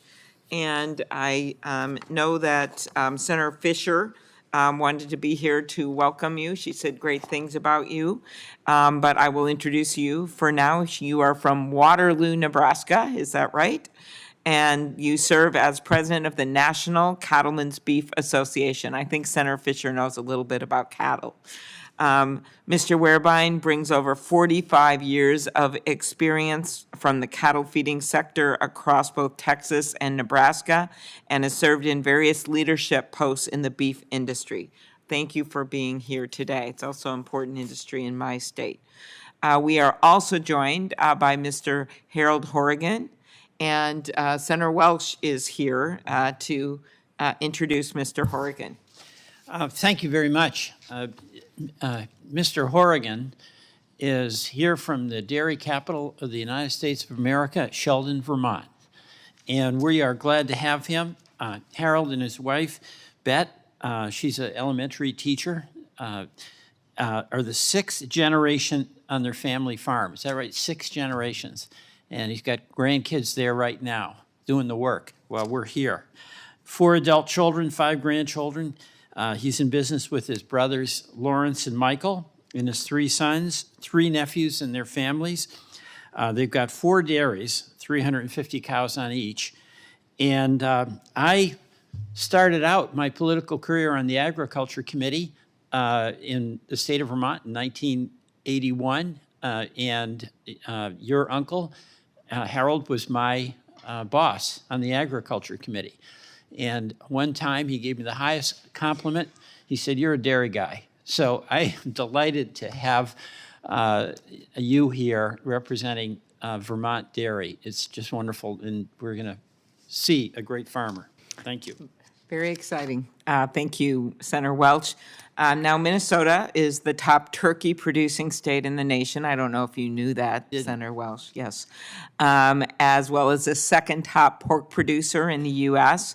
And we're fortunate to have 2 outstanding Minnesota witnesses, and Senator Smith and I welcome both of you. First of all, Lori Stevermer of Easton, Minnesota. Lori currently serves as the president of the National Pork Producers Council's Executive Board. She is the Customer Success Manager for Alltech's U.S. pork business, having spent her time in sales and marketing in the animal nutrition business for over 30 years. I often see her at the Minnesota State Fair at the pork booth, and there with a little oink oink hat. We welcome you, Senator Welch. I know you want to wear one of those. And Lori is a graduate of the University of Minnesota with a bachelor's degree in animal science. John Zimmerman is also with us, and John is the chairman of the National Turkey Federation. John is a 35-year veteran of the turkey industry and a proud second-generation turkey farmer who also raises corn and soybeans, so it gives him a unique view of all of this, being diversified that way. He does that on his family farm with his wife, Kara, and their son, Grant.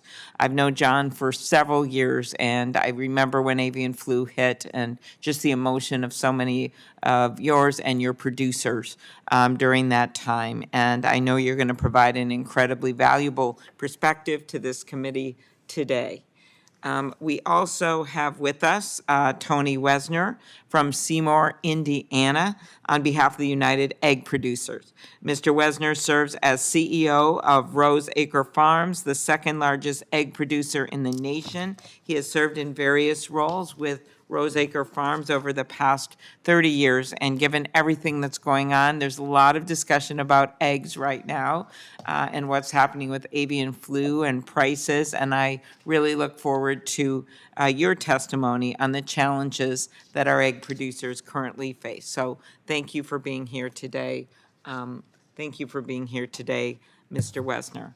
So now we're going to start with you, Ben. Thank you very much for being here. Thank you very much, Chairman Boozman, Ranking Member, Senators. Thank you for inviting me today. My fellow sheep ranchers and the entire industry appreciate the opportunity to share our federal policy priorities.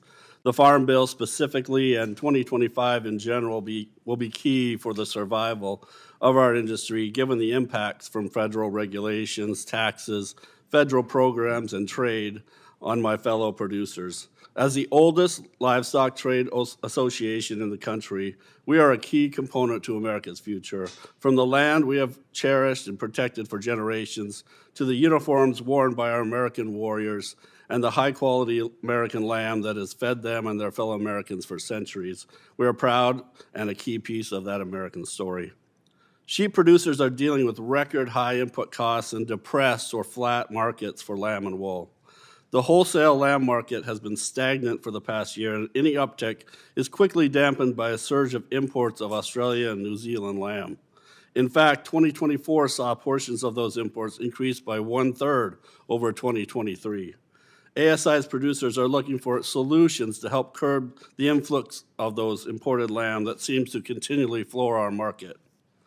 Thanks to the chairman's encouragement, last year, USDA's Risk Management Agency issued a report assessing the risk management tools currently available to the sheep industry, or lack thereof. The report acknowledged our need for a quality risk management tool, but ultimately did not provide recommendations. We therefore ask that you direct the Secretary to provide recommendations for a viable sheep-specific risk management tool. A large share of our 2024 wool clip did not receive a bid, and yet we are now sharing the 2025 clip. The 2018 trade war with China blew up our single largest market for American wool. This loss was followed by a pandemic that wiped out demand for most wool garments. A lack of demand easily seen in our overflowing wool warehouses, and something well known and used by our buyers' purchasing decisions. We asked the committee to update the wool marketing loan rate that, unlike other commodities, has not been updated since 2002.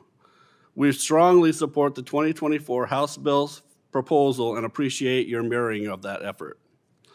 In addition, we ask your strong support in ensuring that the administration includes wool in any future market equalization payments to help rectify a long-standing trade imbalance. Free trade only works if it's fair trade. 1/3 of our America's sheep herd is under the watch of an H-2A sheep herder.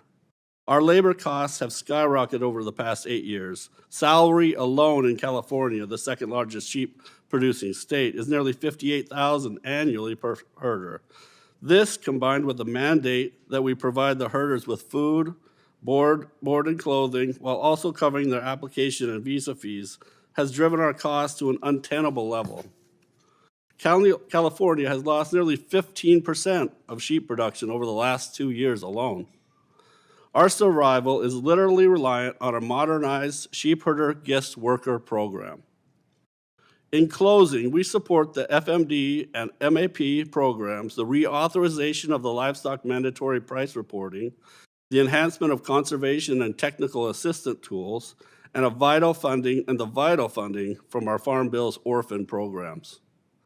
I pledge ASI's full support for your efforts to secure our priority requests in the 2025 Farm Bill. Enactment of a Farm Bill is crucially important to the thousands of sheep operations across the country. Thank you for your efforts to continue American agriculture's uniquely important role in feeding, fueling, and clothing the world. We are proud to be a part of it. Thank you. Well, thank you. And we've now been joined by Senator Fisher, who is off voting, and I know she wants to say a few more words about you, Mr. Buck Wehrbein, who's probably the best name ever for a cattle rancher we could have. So go ahead. Thank you, Senator Klobuchar, and thank you to all the witnesses for being here today. Nebraska's the beef state, and so I am very, very happy today to have Mr. Buck Wehrbein here as a witness.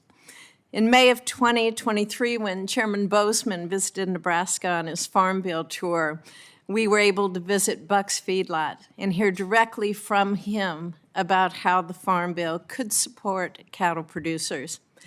Mr. Wehrbein grew up in eastern Nebraska on a farm raising cattle, hogs, and chickens. He's managed custom feedlots in Nebraska and in Texas, we'll forgive him that, since 1984, while feeding his own cattle since 1980. He's been active in the beef industry, and he has served as both chairman and treasurer for the Nebraska Beef Council and served on the Beef Promotion Operating Committee. He currently serves as president of the National Cattlemen Beef Association. Buck and his wife have been married 50 years. He has 3 children, 7 grandchildren, and 10 great-grandchildren. How is that possible, Buck? I am very, very proud to have you here today, Buck, representing Nebraska, and I look forward to hearing your testimony. Thank you for being here. Thank you, Senator Fisher. Mr. Werbine. Chairman Boozman, Ranking Member Klobuchar, and members of the committee. Thank you for inviting me to testify before you today on the state of the cattle business. My name is Buck Werbine. I am currently serving as president of the National Cattlemen's Beef Association, the oldest and largest organization representing cattle producers in America. Through NCBA's century-old grassroots policy process, our members direct us to advocate their interests here in the nation's capital.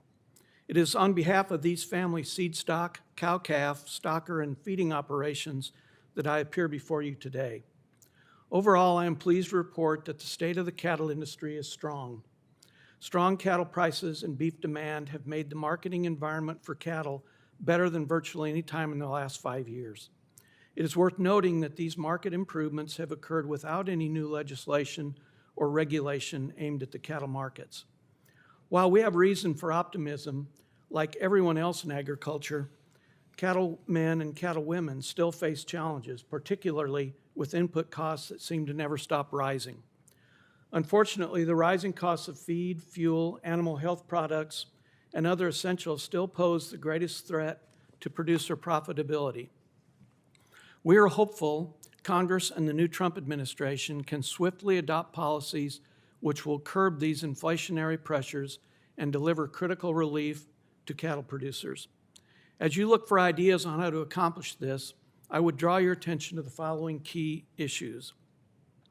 A significant portion of cattle producers' input costs result from compliance with arduous federal regulations.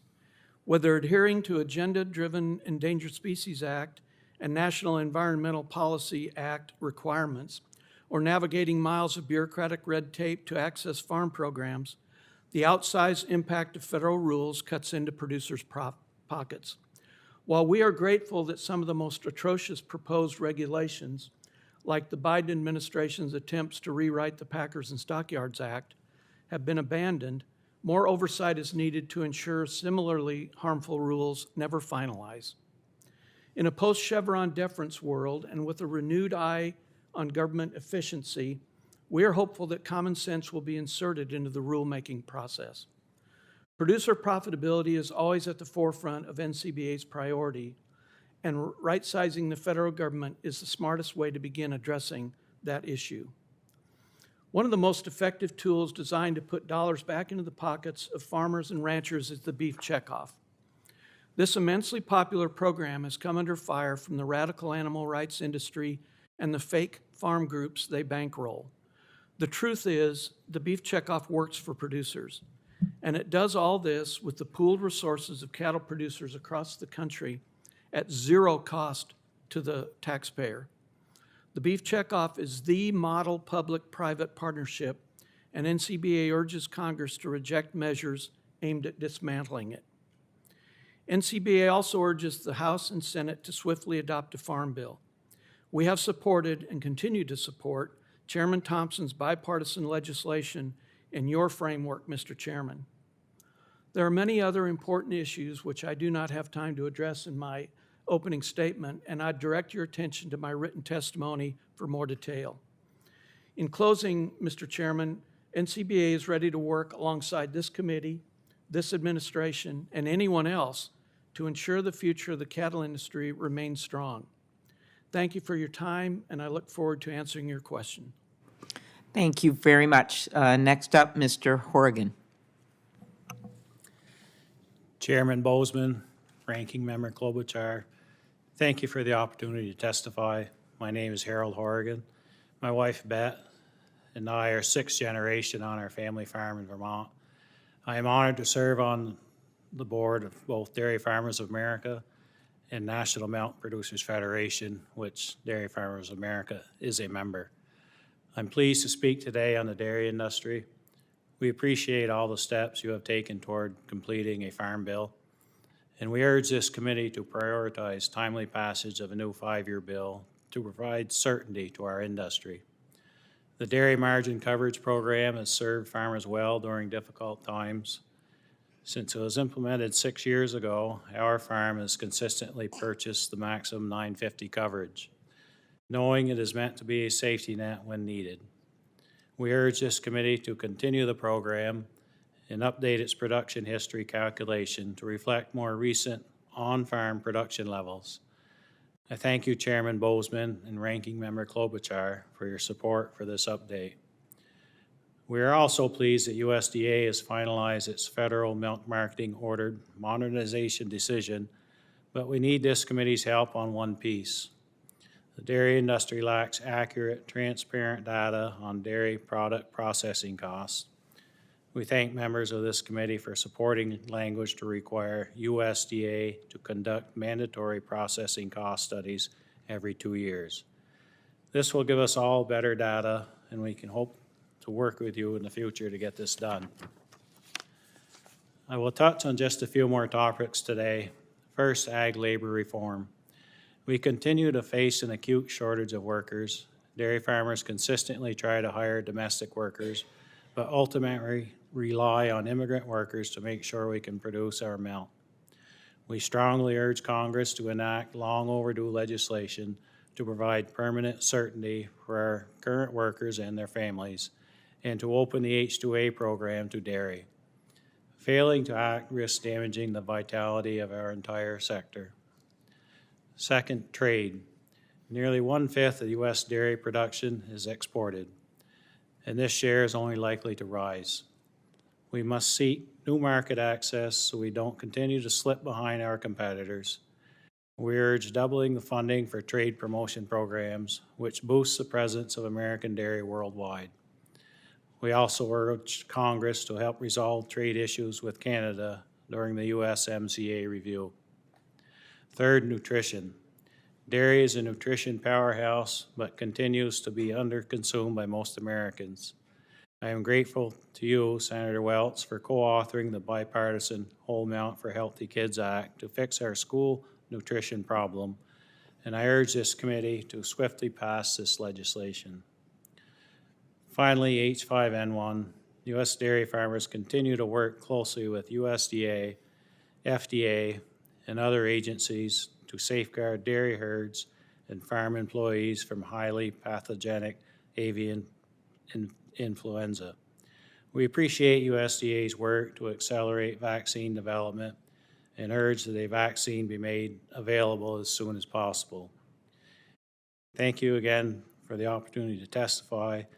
I am happy to answer any questions later. Thank you, Ms. Stevermer. Well, good afternoon, Chairman Boozman, Ranking Member Klobuchar, and members of the committee. I am Lori Stevermer, pork producer from Easton, Minnesota, and president of the National Pork Producers Council. Every morning when I wake up on my family farm, I think about two things. First, producing wholesome, nutritious pork while serving my community and employees. And second, how policies and regulations impact families across America, not just now, but for future generations. For several years, America's over 60,000 pork producers have faced difficult times. While farmers are ever optimistic about the future, we are emerging from multiple years of losing, on average, $30 per pig. Production costs have declined and hog prices have improved, but many farmers have not yet recovered financially from the worst period of losses in our industry's history. To provide certainty, we need to continue farming. American agriculture needs a 5-year farm bill in which pork producers have 3 needs. First, we must address the problems caused by California's Proposition 12, which has increased farmers' operating cost, created business uncertainty, and raised pork prices at the grocery store. As you know, this law reaches far beyond California to include farmers in other states and even other countries. The outcome of Prop 12 defy common sense and create a patchwork of differing state regulations if Congress doesn't act. Prop 12, opposed by both President Trump and President Biden, is harming small and medium family farmers the most. We have followed the processes in place to address this issue, and we are before you because the Supreme Court has said it is a matter for Congress to take up. Second, we must ensure we protect our animals from foreign animal diseases by funding USDA programs for detection, prevention, and rapid response to outbreaks. Third, we must promote our exports by funding the Foreign Market Development Program and Market Access Program. Another matter that deserves this committee's attention is a 5-year reauthorization of the Livestock Mandatory Reporting Program. It ensures reliable and accurate information influencing critical business decisions is available to farmers like myself and others at this table. Farmers across the country desperately need employees. The H-2A visa program must be expanded to include year-round foreign-born workers. Given our ongoing challenges, farmers need assurances we won't be subject to regulations that restrict our ability to buy and sell our animals. For that reason, we urge Congress and the administration to defund and withdraw the Packers and Stockyards rules. Finally, let me say a few words about international trade. Without trade to our customers beyond our borders, we see and feel deep, substantial losses. International trade provides us with an additional $66 a pig. Without those markets for a wide range of products we produce, many of us simply would not be able to continue to farm. U.S. pork producers face tariff and non-tariff barriers to our products in many countries, including China and the EU. Opening new and expanding existing markets is paramount and allows many farms to stay afloat. The best way to do this is through comprehensive trade agreements, eliminating those tariff and non-tariff barriers. We now export more pork to the 20 countries where we have a comprehensive trade agreement than to the other 80 countries where we ship pork. It is also important to realize that there are feed ingredients we import, including amino acids and trace minerals, only available from China. We must keep this in mind as Congress and the administration continue to have conversations on the future of our relationship with China. We are proud of the work we do and appreciate the opportunity to feed American families and to present our perspective on the agricultural economy. Thank you for the opportunity to testify before you today. Thank you. Mr. Zimmerman. Good morning, Chairman Boozman, Ranking Member Klobuchar, and members of the committee. Thank you for the opportunity to share the turkey industry's perspective today. This morning, I'd like to highlight the animal disease portion of the written testimony I submitted for the record. For more than a year, the turkey industry has been dealing with the negative impacts of highly pathogenic avian influenza, as well as another highly consequential respiratory virus, avian metapneumovirus, which has impacted between 60 and 80% of turkey flocks nationwide. In Minnesota alone, 127 cases of HPAI in commercial turkeys have led to the loss of more than 6.6 million birds. And while HPAI is 100% lethal to birds exposed to the virus long enough, AMPV is more subtle but equally impactful due to its ability to significantly reduce egg sets of the breeder stock that produces the next generation of turkeys and cause severe prolonged mortality in commercial flocks. Together, these two respiratory viruses have exponentially increased volatility, supply shortages, and market uncertainty. This 1-2 punch has caused many farmers to quit raising turkeys, with several others on the brink of shutting down. Banks are very concerned about our farms' financial health, and some farmers are struggling to obtain credit after losing 30 to 50% of their flocks to AMPV. HPAI is a terrible disease, but with AMPV, there is no indemnity and no assistance. So I would urge Congress to make AMPV an eligible disease under the USDA's Livestock Indemnity Program. This would assist growers in mitigating economic loss and will go a long way to assist poultry producers who are being hit hard stay on their farms producing the most abundant food supply in the world. On a more positive note, the first imported AMPV modified live vaccine doses have reached Minnesota farms this month, with more on the way to assist farmers nationwide. I want to personally thank the chairman and Ranking Member Klobuchar for leading the charge in supporting the importation of this much-needed imported modified live vaccine for AMPV. I also want to thank USDA for their efforts in getting this across the finish line. However, I also think it's important to acknowledge the industry's incredible frustrations with USDA's review process of an imported modified live vaccine. I appreciate the importance of ensuring the safety of a vaccine and that the AMP vaccine was the first of its kind to ever be approved. However, when an entire industry is at significant risk, it should take a matter of months, not over a year, for a widely used and well-established global vaccine to be imported and available for use. I would encourage the committee to use your experience in evaluating USDA's review process to ensure a faster, more efficient response to future animal disease outbreaks. Unfortunately, AMPV is only half the battle. Time is of the essence on HPAI. A national strategy targeting all potential hosts of H5 influenza is lacking, allowing the virus to spread. The global poultry industry is in crisis, so pursuing a successful vaccination program that doesn't negatively impact trade as part of a stamp-out strategy is the key to significantly reducing disease rates. If the U.S. fails to lead globally on implementing animal health solutions capable of preventing disease and death in commercial poultry, we'll be at a significant disadvantage in world trade. Empowering USDA to increase proactive engagement with trading partners and solidify a new framework to reduce disease outbreaks' impact on the global food supply is essential. In closing, as Congress writes a new farm bill, NTF urges the renewal and robust funding of animal disease programs and the establishment of an HPAI strategic initiative to ensure the turkey industry has the tools necessary to combat the current and future animal health diseases. And I also recognize that Secretary Rollins just announced measures to address HPAI, and we appreciate the urgent attention. But after a brief overview, it seems only to cover the egg-laying industry. As I have stated in my testimony, the turkey industry has been devastated by HPAI, and we ask that any plan also address the urgent needs of the turkey industry. Thank you again for the opportunity to testify today and look forward to answering any questions you may have. Thank you. Mr. Westner. Chairman Boozman, Ranking Member Klobuchar, and the committee, on behalf of UEP and Roseacre Farms, I'd like to thank you for the opportunity to be heard. I'll talk a little more about avian influenza, as my colleague from the turkey industry just did. Since 2015, we have lost 10 million birds to avian influenza, 6 million of those since January 1 of this year. That's 25% of our current production. There's been 162 million poultry since 22 that's been put down. 126 million of those were layers. 792 were backyard flocks. To give you an idea, the normal numbers of layers in this country is 300 to about 315 million. Since 2015, we've now seen an increase we've seen the problems with the dairy, and it's really not hard to find wildlife in the areas that are positive.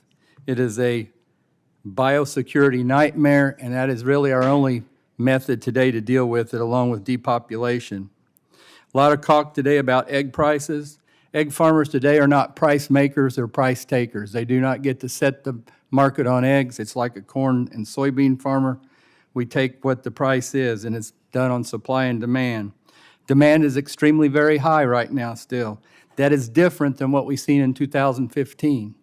And my theory on that is people are still shopping for an affordable protein in the store, and so they're still turning back to eggs because there's not a cheaper alternative today. So that's why you're seeing the high demand. I also think the weight loss drugs that are being used in this country today are fueling the protein craze, and so you have people looking for more protein. Another aspect of that is I think the egg shortage is bigger than we know. There's a researcher at North Carolina State, Dr. Ken Anderson, he's well respected. He would estimate the backyard flock in this country at a size of 200 million birds or more. And remember, I told you our commercial flock is 315. I think that avian influenza has devastated the backyard flocks in this country, and people really don't know what's wrong with their birds. So I think those people are now at the store buying eggs also. We have the tool of indemnity, which helps. I would just ask that we continue to look at it. There's been $1.4 billion worth of indemnity paid out since 22. I would ask that we continue to look at that with common sense and fairness. It's a way to have a stopgap measure to keep people in business. And finally, when we get down to vaccination, UEP and Roseacre Farms fully supports vaccination in their industry. We have to control this disease. We have to do it with offense, not defense, which in my opinion is what we've done to this point. We know a farm in Colorado that 1.5 million birds that's went positive 3 times in 3 years. They just got the farm repopulated, and 2 geese fell out of the sky within yards of the first house down there just a few weeks ago. This thing's not going to get better, it's going to get worse. And nobody wants to see trade stopped because we start using vaccine. I looked up on the charts. If you look at the chicken last year that left this country, almost 40% of it went to countries that are also vaccinating. So I can't understand why we can't get together with those countries and figure this out so we don't ruin trade. Nobody wants to hurt anybody in the poultry sector or in ag, period. Dairy, layer, and turkeys need the vaccine. Turkeys shouldn't have been left out on what was done today. I hope it was an oversight, but it really needs to be done. Until we start taking this thing seriously, it's not a U.S. problem, it's a global problem. And what's at stake is food security and protein security. We have to put people in the room that are smart. I'm not sure vaccine is 100% the answer, but I think that if we go down that road and we start there, there'll be people work hard and spend a lot of money to try to come up with answers. And I would look for you guys to be leaders in that. It all starts with all of us on whether we're going to fix this or not. Thank you. Thank you. Mrs. Stevenmer, can you tell us more about how a disruptive patchwork of state laws like Proposition 12 would be on the pork sector and why it is critical for us to utilize the Farm Bill to prevent these harmful proposals from moving forward? Well, thank you, Senator Boozman. In my role as president, I get the opportunity to talk to producers of all sizes, small, medium, large. Some are Prop 12 compliant, some are not. The concern that all of them have is that patchwork of regulations, that if California could put in a set of regulations, another state can do the same thing. And that patchwork causes chaos in our business because it's hard to make business decisions, it's hard to make changes, not knowing what the next regulation might be. And that's why it's important that Congress addresses this.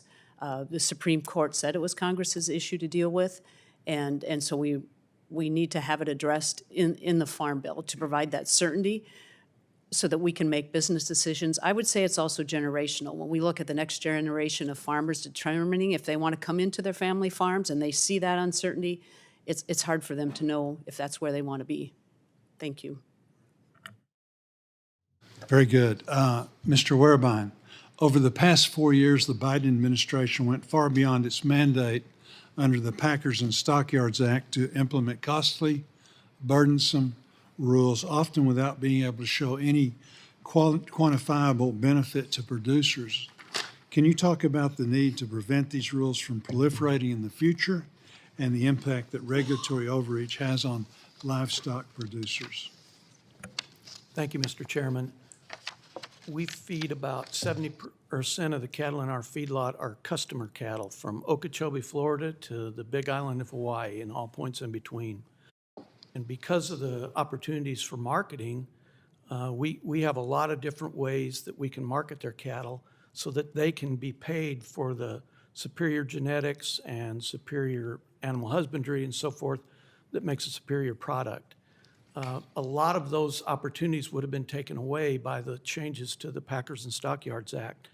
We do not need the federal government shouldering their way in and telling us how to market cattle. And so it would be very good if we could eliminate the ability for the government to do that. And so that's a hardship on us. And these people, good producers producing good product, need to be able to be paid on the merit of their product. Very good. Thank you. Mr. Wessner, thank you for your comments on avian influenza. Can you speak about the importance of strengthening the work between growers, USDA, and states? And you talked about this a little bit, in states to respond to avian influenza and to provide support to producers when they are impacted. Well, I appreciate the question.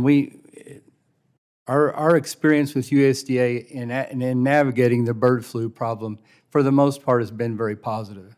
If I would say there's one way to improve it is sometimes you have to get bureaucracy out of the way and get decisions made. And I think that's you've heard that before this morning with some of the other testimonies. But I would encourage USDA to tackle this bird flu thing head on with money and funding to support research. You know, I was brought a product to me this week that is not a vaccine, that is a pharmaceutical that is being used in Russia with good results, and it actually cures avian influenza. Those are kind of things. Is it real? Is it going? I'm not sure, but we have to look at it, and we have to go down and look at things like that to try to find an answer to this thing. You know, there's people going hungry in this country, and there's people going hungry all over this world, and we have to protect the protein. So USDA and anything that the federal government can do to be supportive of that research, and, you know, vaccine's probably not the answer today, but it's the only tool that we have. And I really believe that we're going to get better vaccines, and we're going to get, right now people haven't worked hard on vaccines because they don't know if they're ever going to be able to sell it or if it's ever going to be able to be used because they didn't think it was going to. So the fact that the announcements today, I'm hoping we've turned a corner, that there'll be cooperation between USDA, with the farmers, with the researchers, that we really come up with an answer that makes sense for avian influenza and makes sense for the American consumer ultimately. Senator Klobuchar. Thank you very much, and thank you. We've had not just the vote, but I have a judiciary hearing, a commerce hearing, and I've now put on 5,100 steps, Mr. Chairman. I just looked, running back and forth. So, avian flu. I raised the importance of a coordinated response to this virus with Secretary Rollins during her confirmation hearing, along with Senators Ernst and Fetterman. We led a request of her, and I'm looking forward to reading the document today where the Secretary has come out with the coordinated response. Mr. Zimmerman, how would a strategic initiative bringing together animal health experts from across impacted industry at USDA enhance our ability to mitigate and prevent the spread of avian flu? And I suppose you want to emphasize how important it is to include turkeys in this response. Thank you, Senator. And yes, we do hope that turkeys are included in future drafts of the announcement today. We've been great partners with APHIS and USDA in mitigating the disease outbreaks that we've had, and we're very thankful for their support. Looking forward, we've made incredible strides in biosecurity, and I question whether that should be at the forefront anymore. We're going to continue to push biosecurity, but we have to look at new solutions. And a strategic initiative around HPI would help us do that. We need to look into how, when and if we can address the trade issues, how we will deploy a vaccine. We know it won't go to every bird right away all the time. We know what birds we have to protect, the layer flocks, obviously. And I see Mr. Wesner nodding his head. We're in agreement here. So we need to have a plan in place because we know that our trading partners are going to request that plan. So getting the experts together to address these issues that haven't been addressed yet, but just being prepared for the eventuality that we are going to be able to vaccinate at some point in time in the future, and then also researching other novel ways to vaccinate. Right now, it would be an injectable vaccine, and we cannot inject every bird in the country. We have to look at other modes of delivering vaccine for the future. So anything we can do to further our knowledge of how to mitigate this disease would be incredibly helpful. Okay, thank you. Mrs. Stevenmer, thank you for being here. Can you talk about how the threat of tariffs and potential retaliation from trading partners like Mexico, China, Canada, really the whole world, could impact pork producers? And have you already seen impacts in the futures market? Could you talk about the tariffs on Canada in particular? Yeah, thank you, Senator Klobuchar. About 25% of our pork products are exported. That adds about $66 worth of value. The U.S. pork industry is a net exporter, so we export more than we import. So any type of retaliatory tariff back on us would be concerning. It could be disruptive to our markets. I think it's also important to note that we get a number of weaned pigs, small little pigs from Canada into the U.S., especially in Minnesota. And so the increase in tariffs would increase the cost of those piglets into the United States and then, affect our cost of production. So The countries that we have the comprehensive trade agreements with, Canada, Mexico, they are our top USMCA. USMCA, those are our top exporting markets. We are an integrated market here between Canada, U.S., and Mexico. I explained some of the ways we do that. We also talk about animal health issues together. So we're good partners. And once again, any type of tariffs, retaliatory tariffs, especially that would disrupt that business, would be very concerning. All right, I appreciate your answer. Mr. Horgan, thinking of USMCA, knowing we need some improvements there on dairy, but also knowing how important that agreement is. I just noted that before the state agriculture commissioners that I addressed yesterday. And number of us up here crafted improvements to the former Dairy Margin Protection Program, which led to the creation of the Dairy Margin Coverage Program in the 2018 Farm Bill. The DMC program serves as a safety net for dairy farms across the U.S. As you know, it's working well, but I know there's some improvements we can make talking to my own dairy farmers in Minnesota. What changes would you like to see in the upcoming Farm Bill to improve the Dairy Margin Coverage Program's ability to assist producers? Thank you for the question. As I stated, DMC is very important to the dairy industry, and naturally we'd like to improve it. Fundamentally, we'd at least like to stay status quo with all the budget talks. National Milk Producers Federation, which I represent here today, could not come to an agreement on which way to go, so status quo is where they are. Dairy Farmers of America would like to see it represent a more average size farm in this country. A 5 million pound level, which it represents now, is probably a 8 or 10-year-old number. I think the average dairy is up closer to 7 or 8 million pounds of milk, which would justify coverage. We'd also like to see the basis increase, the production history. Right now they're working with 2011 to 2013 numbers. Dairy is a growth industry. We consistently have to produce more milk each year as the price seems to stay pretty level, so getting more efficient and doing everything we do on the dairy means growing production, and so raising that production history would be helpful. Got it. Thank you very much, all of you. Senator Ernst. Thank you, Chair Boozman and Ranking Member Klobuchar, and thank you to the second panel of witnesses for being here today. And as many of you displayed in your testimonies this morning, it is clear that the ag economy is struggling. And last year, Congress was able to provide some temporary support, but we really do need lasting changes in the 5-year Farm Bill. One that will actually focus on the farm. So, Mr. Wessner and Mr. Zimmerman, from your statements a moment ago, you had said the continued spread of highly pathogenic avian influenza, or HPAI, is a major concern for many farmers, and especially for farmers in my state. In the last few months, we've seen over 7 million birds just in Iowa alone that have been impacted. And unfortunately, it's a number that continues to grow every single day, even with farmers who are adopting the heightened biosecurity protocols and states that are implementing strict movement controls. So while there is a significant amount of work ahead, I am thankful that this remains a top priority for the administration. And we did see earlier today Secretary Rollins announcing several steps she is taking to help mitigate the ongoing outbreak. So I'm grateful that the Secretary has taken a number of the suggestions that my friend and colleague Senator Fetterman and I provided to the Department of Agriculture last week. One of the strategies includes developing new vaccines that can effectively protect laying hens and turkeys from the virus.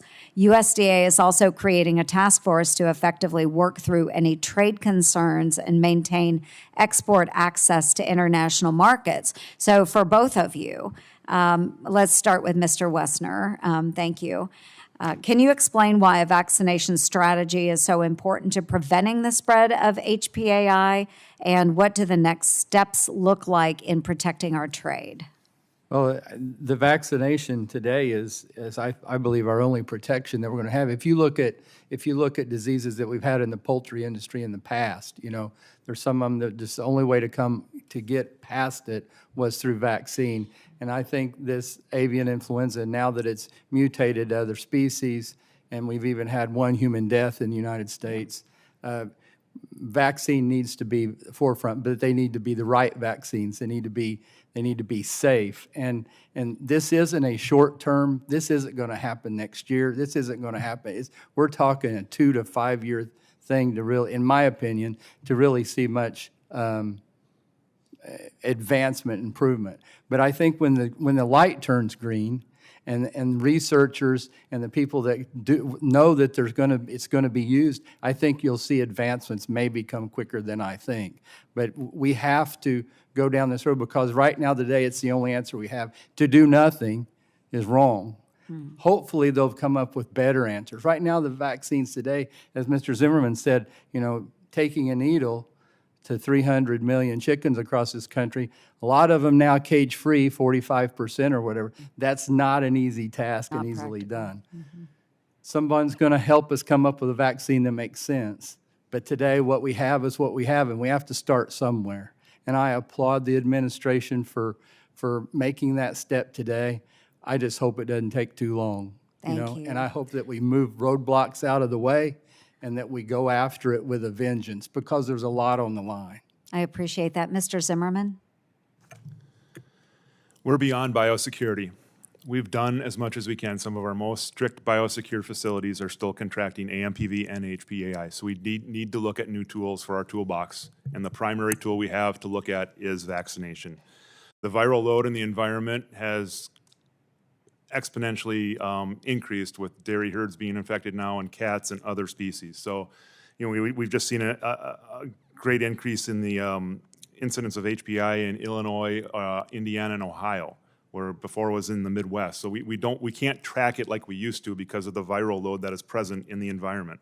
So the strategic initiative would help us decide the logistics and the behind the doors work that needs to be done to roll out a vaccine strategy for multiple species, and I'm including dairy in this, to get the viral load diminished in the United States. We don't plan to vaccinate every bird right away, but if we can reduce that viral load through specific vaccination in different regions while addressing the trade issues, we're going to take a giant step towards controlling this virus. Thank you. I appreciate it. HPAI is such a huge issue right now for all Americans. And I apologize, I am out of time. I did want to address Proposition 12 as well. I'll submit my question for the record. But this also, coming from Iowa, the #1 pork producing state in the nation, it's a big deal. And we've got to figure this out. Thank you, Mr. Chair. Thank you. Senator Hyde-Smith. Thank you, Mr. Chairman, and thank you, panel, for being here. I like the two panels because we have an opportunity to get to visit with many of you throughout the country. Right now, I have two things I want to address. I'm trying to be brief, and this one is for Mr. LaFelt. I understand the U.S. sheep inventory has been so reduced because of the decline, what we're competing with in other countries. And I have been texting with Cole Estelle, and I think that you were emailing with him last night. I met with him. He has an operation in northern Nevada and California, and also Mike Bardsley, that they were very, very concerned. And I promised them that I would certainly address this in this committee. The imports from Australia and New Zealand, they visited with me, has increased like 500% in the last many years, 30 years. But it seems to me that U.S. sheep producers are at a distinct disadvantage compared to our foreign competitors. And I'm concerned that the high volume and the low price imports could put our producers completely out of business. And this is certainly what Mr. Estelle and Mr. Bardsley was telling me. Could you shed some light on the challenges our domestic producers are facing with the respect of high volume of the cheap imports that we are seeing? Yeah, thank you for your question. I appreciate you meeting with sheep producers out there, and it's a desperate need in a lot of places in the sheep industry. Right now, we're close to 30% domestic, 70% imports right out of the gate, we have a 40% currency deficit that we have to overcome that producers have absolutely no control over. We struggle, especially out west, with predator control. Our importers and our those that bring in the imported lambs do not have those issues. We struggle with labor. We've talked about that in states of California, Colorado, and Oregon. Even the mandated federal level has been increased to a level that's completely unattainable for these sheep producers, and that's why we're losing some of these big flocks. So it's very, very important that we understand these issues. In California, most of the largest producers of sheep are actually delivering wildfire control in those areas. In my state of Montana, we're delivering noxious weed control on many cattle ranchers and fish and game sites instead of a pesticide or a herbicide application. So there's so many opportunities with sheep. We just need that little pressure to make sure we can be competitive. Great. Thank you very, very much. And another one, top priority of mine in this new administration and the immediate future is I want to talk about estate taxes, death taxes. I just don't think there's anything this Congress can do that would be more vitally important to keeping acreage in production than addressing this. Mr. Wehrbein, I'll address you on this one. I want to talk about that, but it's a death sentence for so many family farms and businesses. And, we're cattle producers ourselves, and we see this all the time with people in our stockyard that sell cattle. But I know what it's like to operate on limited cash for all of these people, many of us, which we have a lot of value tied up in the land. But the death tax, it is a massive burden on so many cattle producers and farm operations, forcing these families to sell off livestock, to sell off property after a death of a family member because it's simply to pay the IRS. And I am thrilled that our Senate Majority Leader, Thune, has introduced legislation to repeal the death tax. You would see me elated dancing in the halls of Congress if this happens. And I'm proud to be a co-sponsor of it.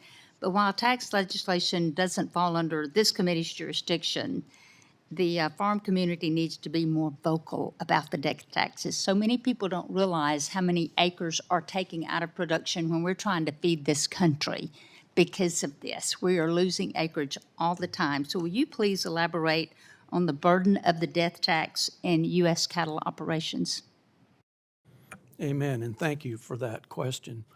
The way land is appreciated and the value of it now, which of course is a good thing for the owner of it, as you said, when it changes hands at a death, then the cost, they can either have to sell or take on great debt to pay the tax on it. So this is a huge one, and we were very pleased with what the Trump administration did in their first term, and we know that he wants to reauthorize the Tax Cuts and Jobs Act and maybe even improve on it. And so even with the higher level that is in it now, that even needs to be more. And so I couldn't agree with you more that is a big one for landowners.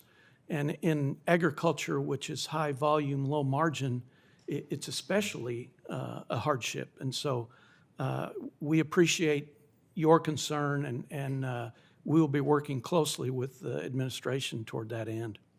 Thank you very much, and I'm out of time, Mr. Chairman. Thank you. Senator Hovind. Thanks, Mr. Chairman. I work closely with our outstanding chairman, Senator Boozman, and also ranking member, Senator Klobuchar. In addition, I chair Ag Appropriations, and we have the Commodity Credit Corporation program under that. And it's vitally important, and keeping that tool going forward as we work on the Farm Bill is going to be incredibly important. I want to point to two examples. The first is at the end of the year, because we were not able to put a new Farm Bill in place, and some of the members have talked about the importance of that and getting it done, and I, of course, agree with that very strongly. But we were able to put a one-year extension in place, and we secured $33 billion in emergency assistance, which came from the CCC for our farmers and ranchers. In addition, now we're looking at addressing avian influenza, and we're using funding from the CCC. So, you know, day in and day out between farm bills, when all these things happen out in farm country, we need that tool to have the flexibility to respond to our farmers and ranchers. And there's 2 instances right now here today that point out how important that is, and to be able to work with the administration to use it in an effective way. So first, you, Mr. Wehrbein, your thoughts on as we get work to get this $33 billion out in emergency assistance, do you have any specific recommendations as to how that could be done most effectively? Well, the first thing would be to talk with the people that need it and hear what they need, rather than make the decisions up here, you know, through a central planning idea. So you don't think Senator Boozman should just arbitrarily make the decisions all by himself? I don't think that's what I meant. Oh. But as the senator would do and the chairman would do, would be to talk to the people that are out there in the need. Sure. And there is a great need, and it needs to be expedited so it's quicker, because they need it quickly. Yeah, it's really key to getting to the next farm bill with updated reference prices and affordable crop insurance and the other things we need, and enhanced LIP, ELAP, and LFP for our ranchers, right? Those kind of tools, right? So it's vital as a bridge to get to where we need to go with the next farm bill. You would agree? Agreed. Yeah. Okay, and then Mr. Wester and Mr. Zimmerman, you may want to both comment on this. So Secretary of Agriculture Brooke Rollins came out with a comprehensive plan this morning to address avian influenza. And I really want to commend her for that. She's hit the ground running. We think she's going to be a very strong, very effective Secretary of Agriculture, and we're already working with her closely. Her 5-point plan, I don't know if you all have had a chance to take a look at it. It looks to me like it's a solid plan. It's comprehensive. Again, it will be CCC funding. And we're working with her on it very closely and intend to continue to do that. This is a huge problem, this avian influenza. Obviously, the price of eggs is through the roof.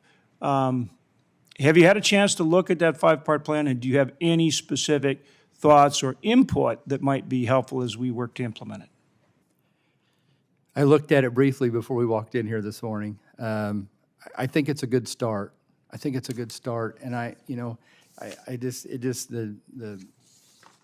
proof's in the details, when it gets right down to it. And I think that, we just have to go down the road and see where it leads. I think all the things that we were worried about, they have addressed somewhat in it.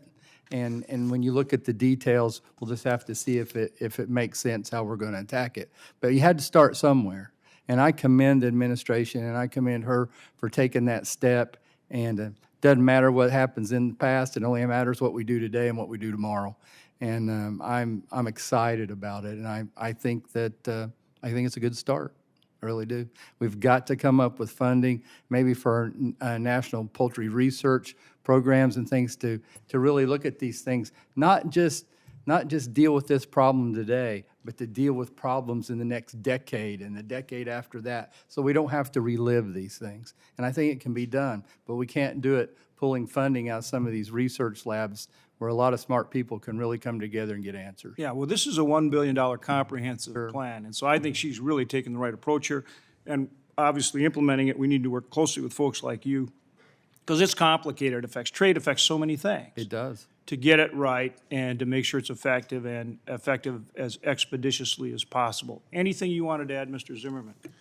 Yeah, we've obviously seen the plan and looked over it briefly. Obviously, this is a very fluid situation that we're dealing with, but we do want to make sure that all harbors of the virus are included in this plan: eggs, poultry, and also dairy cattle and wildlife also. Because if we leave sources of the virus in the environment, we're just going to be reinfected. And I think we can all agree that depopulation is an incredibly expensive, economically and emotionally devastating thing to have to do. So as we move forward, we can look at different tools, vaccine to be one of them, and if we can, on a parallel path, make sure the trade issues are addressed, long-term, this will be a much more financially viable solution to this virus outbreak than what our current path has been. So I thank Secretary Rollins for looking at novel approaches to dealing with high-path avian influenza.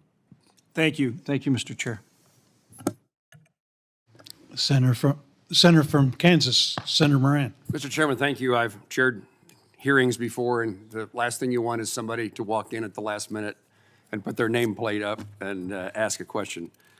But I don't know what has been asked or answered, but I did not want to miss the chance to get this panel's instructions to me and to the Senate about the importance of trade and what happens in the current circumstance with the potential of tariffs.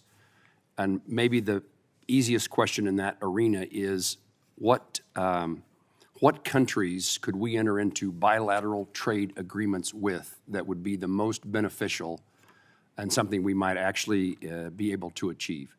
And I direct that to whoever has the best answer. I'll give a shot at it. Thank you. I would say that we have an issue with two countries that perhaps we shouldn't be in an agreement with, and that's Brazil and Paraguay, because they can't live or won't live up to the health standards that everybody else does. And then we have an agreement with Australia, and we've bought beef from them for 20 years and haven't spent one red cent with us. So it's not just having an agreement, but it's also enforcing the agreement. So that would be an example of what you're talking about. So perhaps what you're suggesting to me is that rather than looking for that next new market, make sure that the agreements that we have in place today are ones that are being enforced and the advantages of trade are being realized. That's the way I would see it. Thank you. Senator, the dairy industry exports almost 20% of our products daily, weekly, monthly. About 40% of those go to our two neighboring countries, Canada and Mexico. I would encourage this committee administration to, when we look at the UMCA agreement, to look at our partners to the north in Canada. They have a history of kind of circumventing the process they agreed to, and many of their TRQs are traditionally given to companies from Canada in this country for the trade, so it kind of leaves us out. That plan needs to be revised with them. Our southern border, Mexico, they're a great trade partner, and from them I would hope we would do no harm. Thank you. Let me follow up with that, and then I'll conclude, Mr. Chairman. Is there any efforts underway, administration to dairymen or livestock producers, others, in having those, particularly about USMCA? At least the press reports that there's going to be new USMCA agreements or negotiated attempts at new agreements. Is there conversations going on between the administration and are those personnel yet in place, although we're in the process of confirming one of the important players today? As I understand it, the USMCA with Canada will be reviewed as they've been in violation of some of the parts of the agreement. So I think it is. And at some point in time, you expect to have input into those disagreements? We hope to. Yes, sir. Thank you.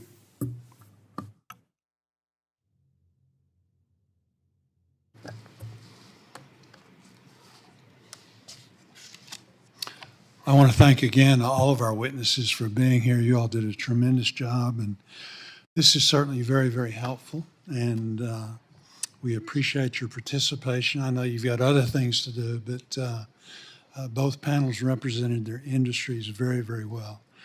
The record will remain open for 5 business days, and with that, today's hearing is now adjourned.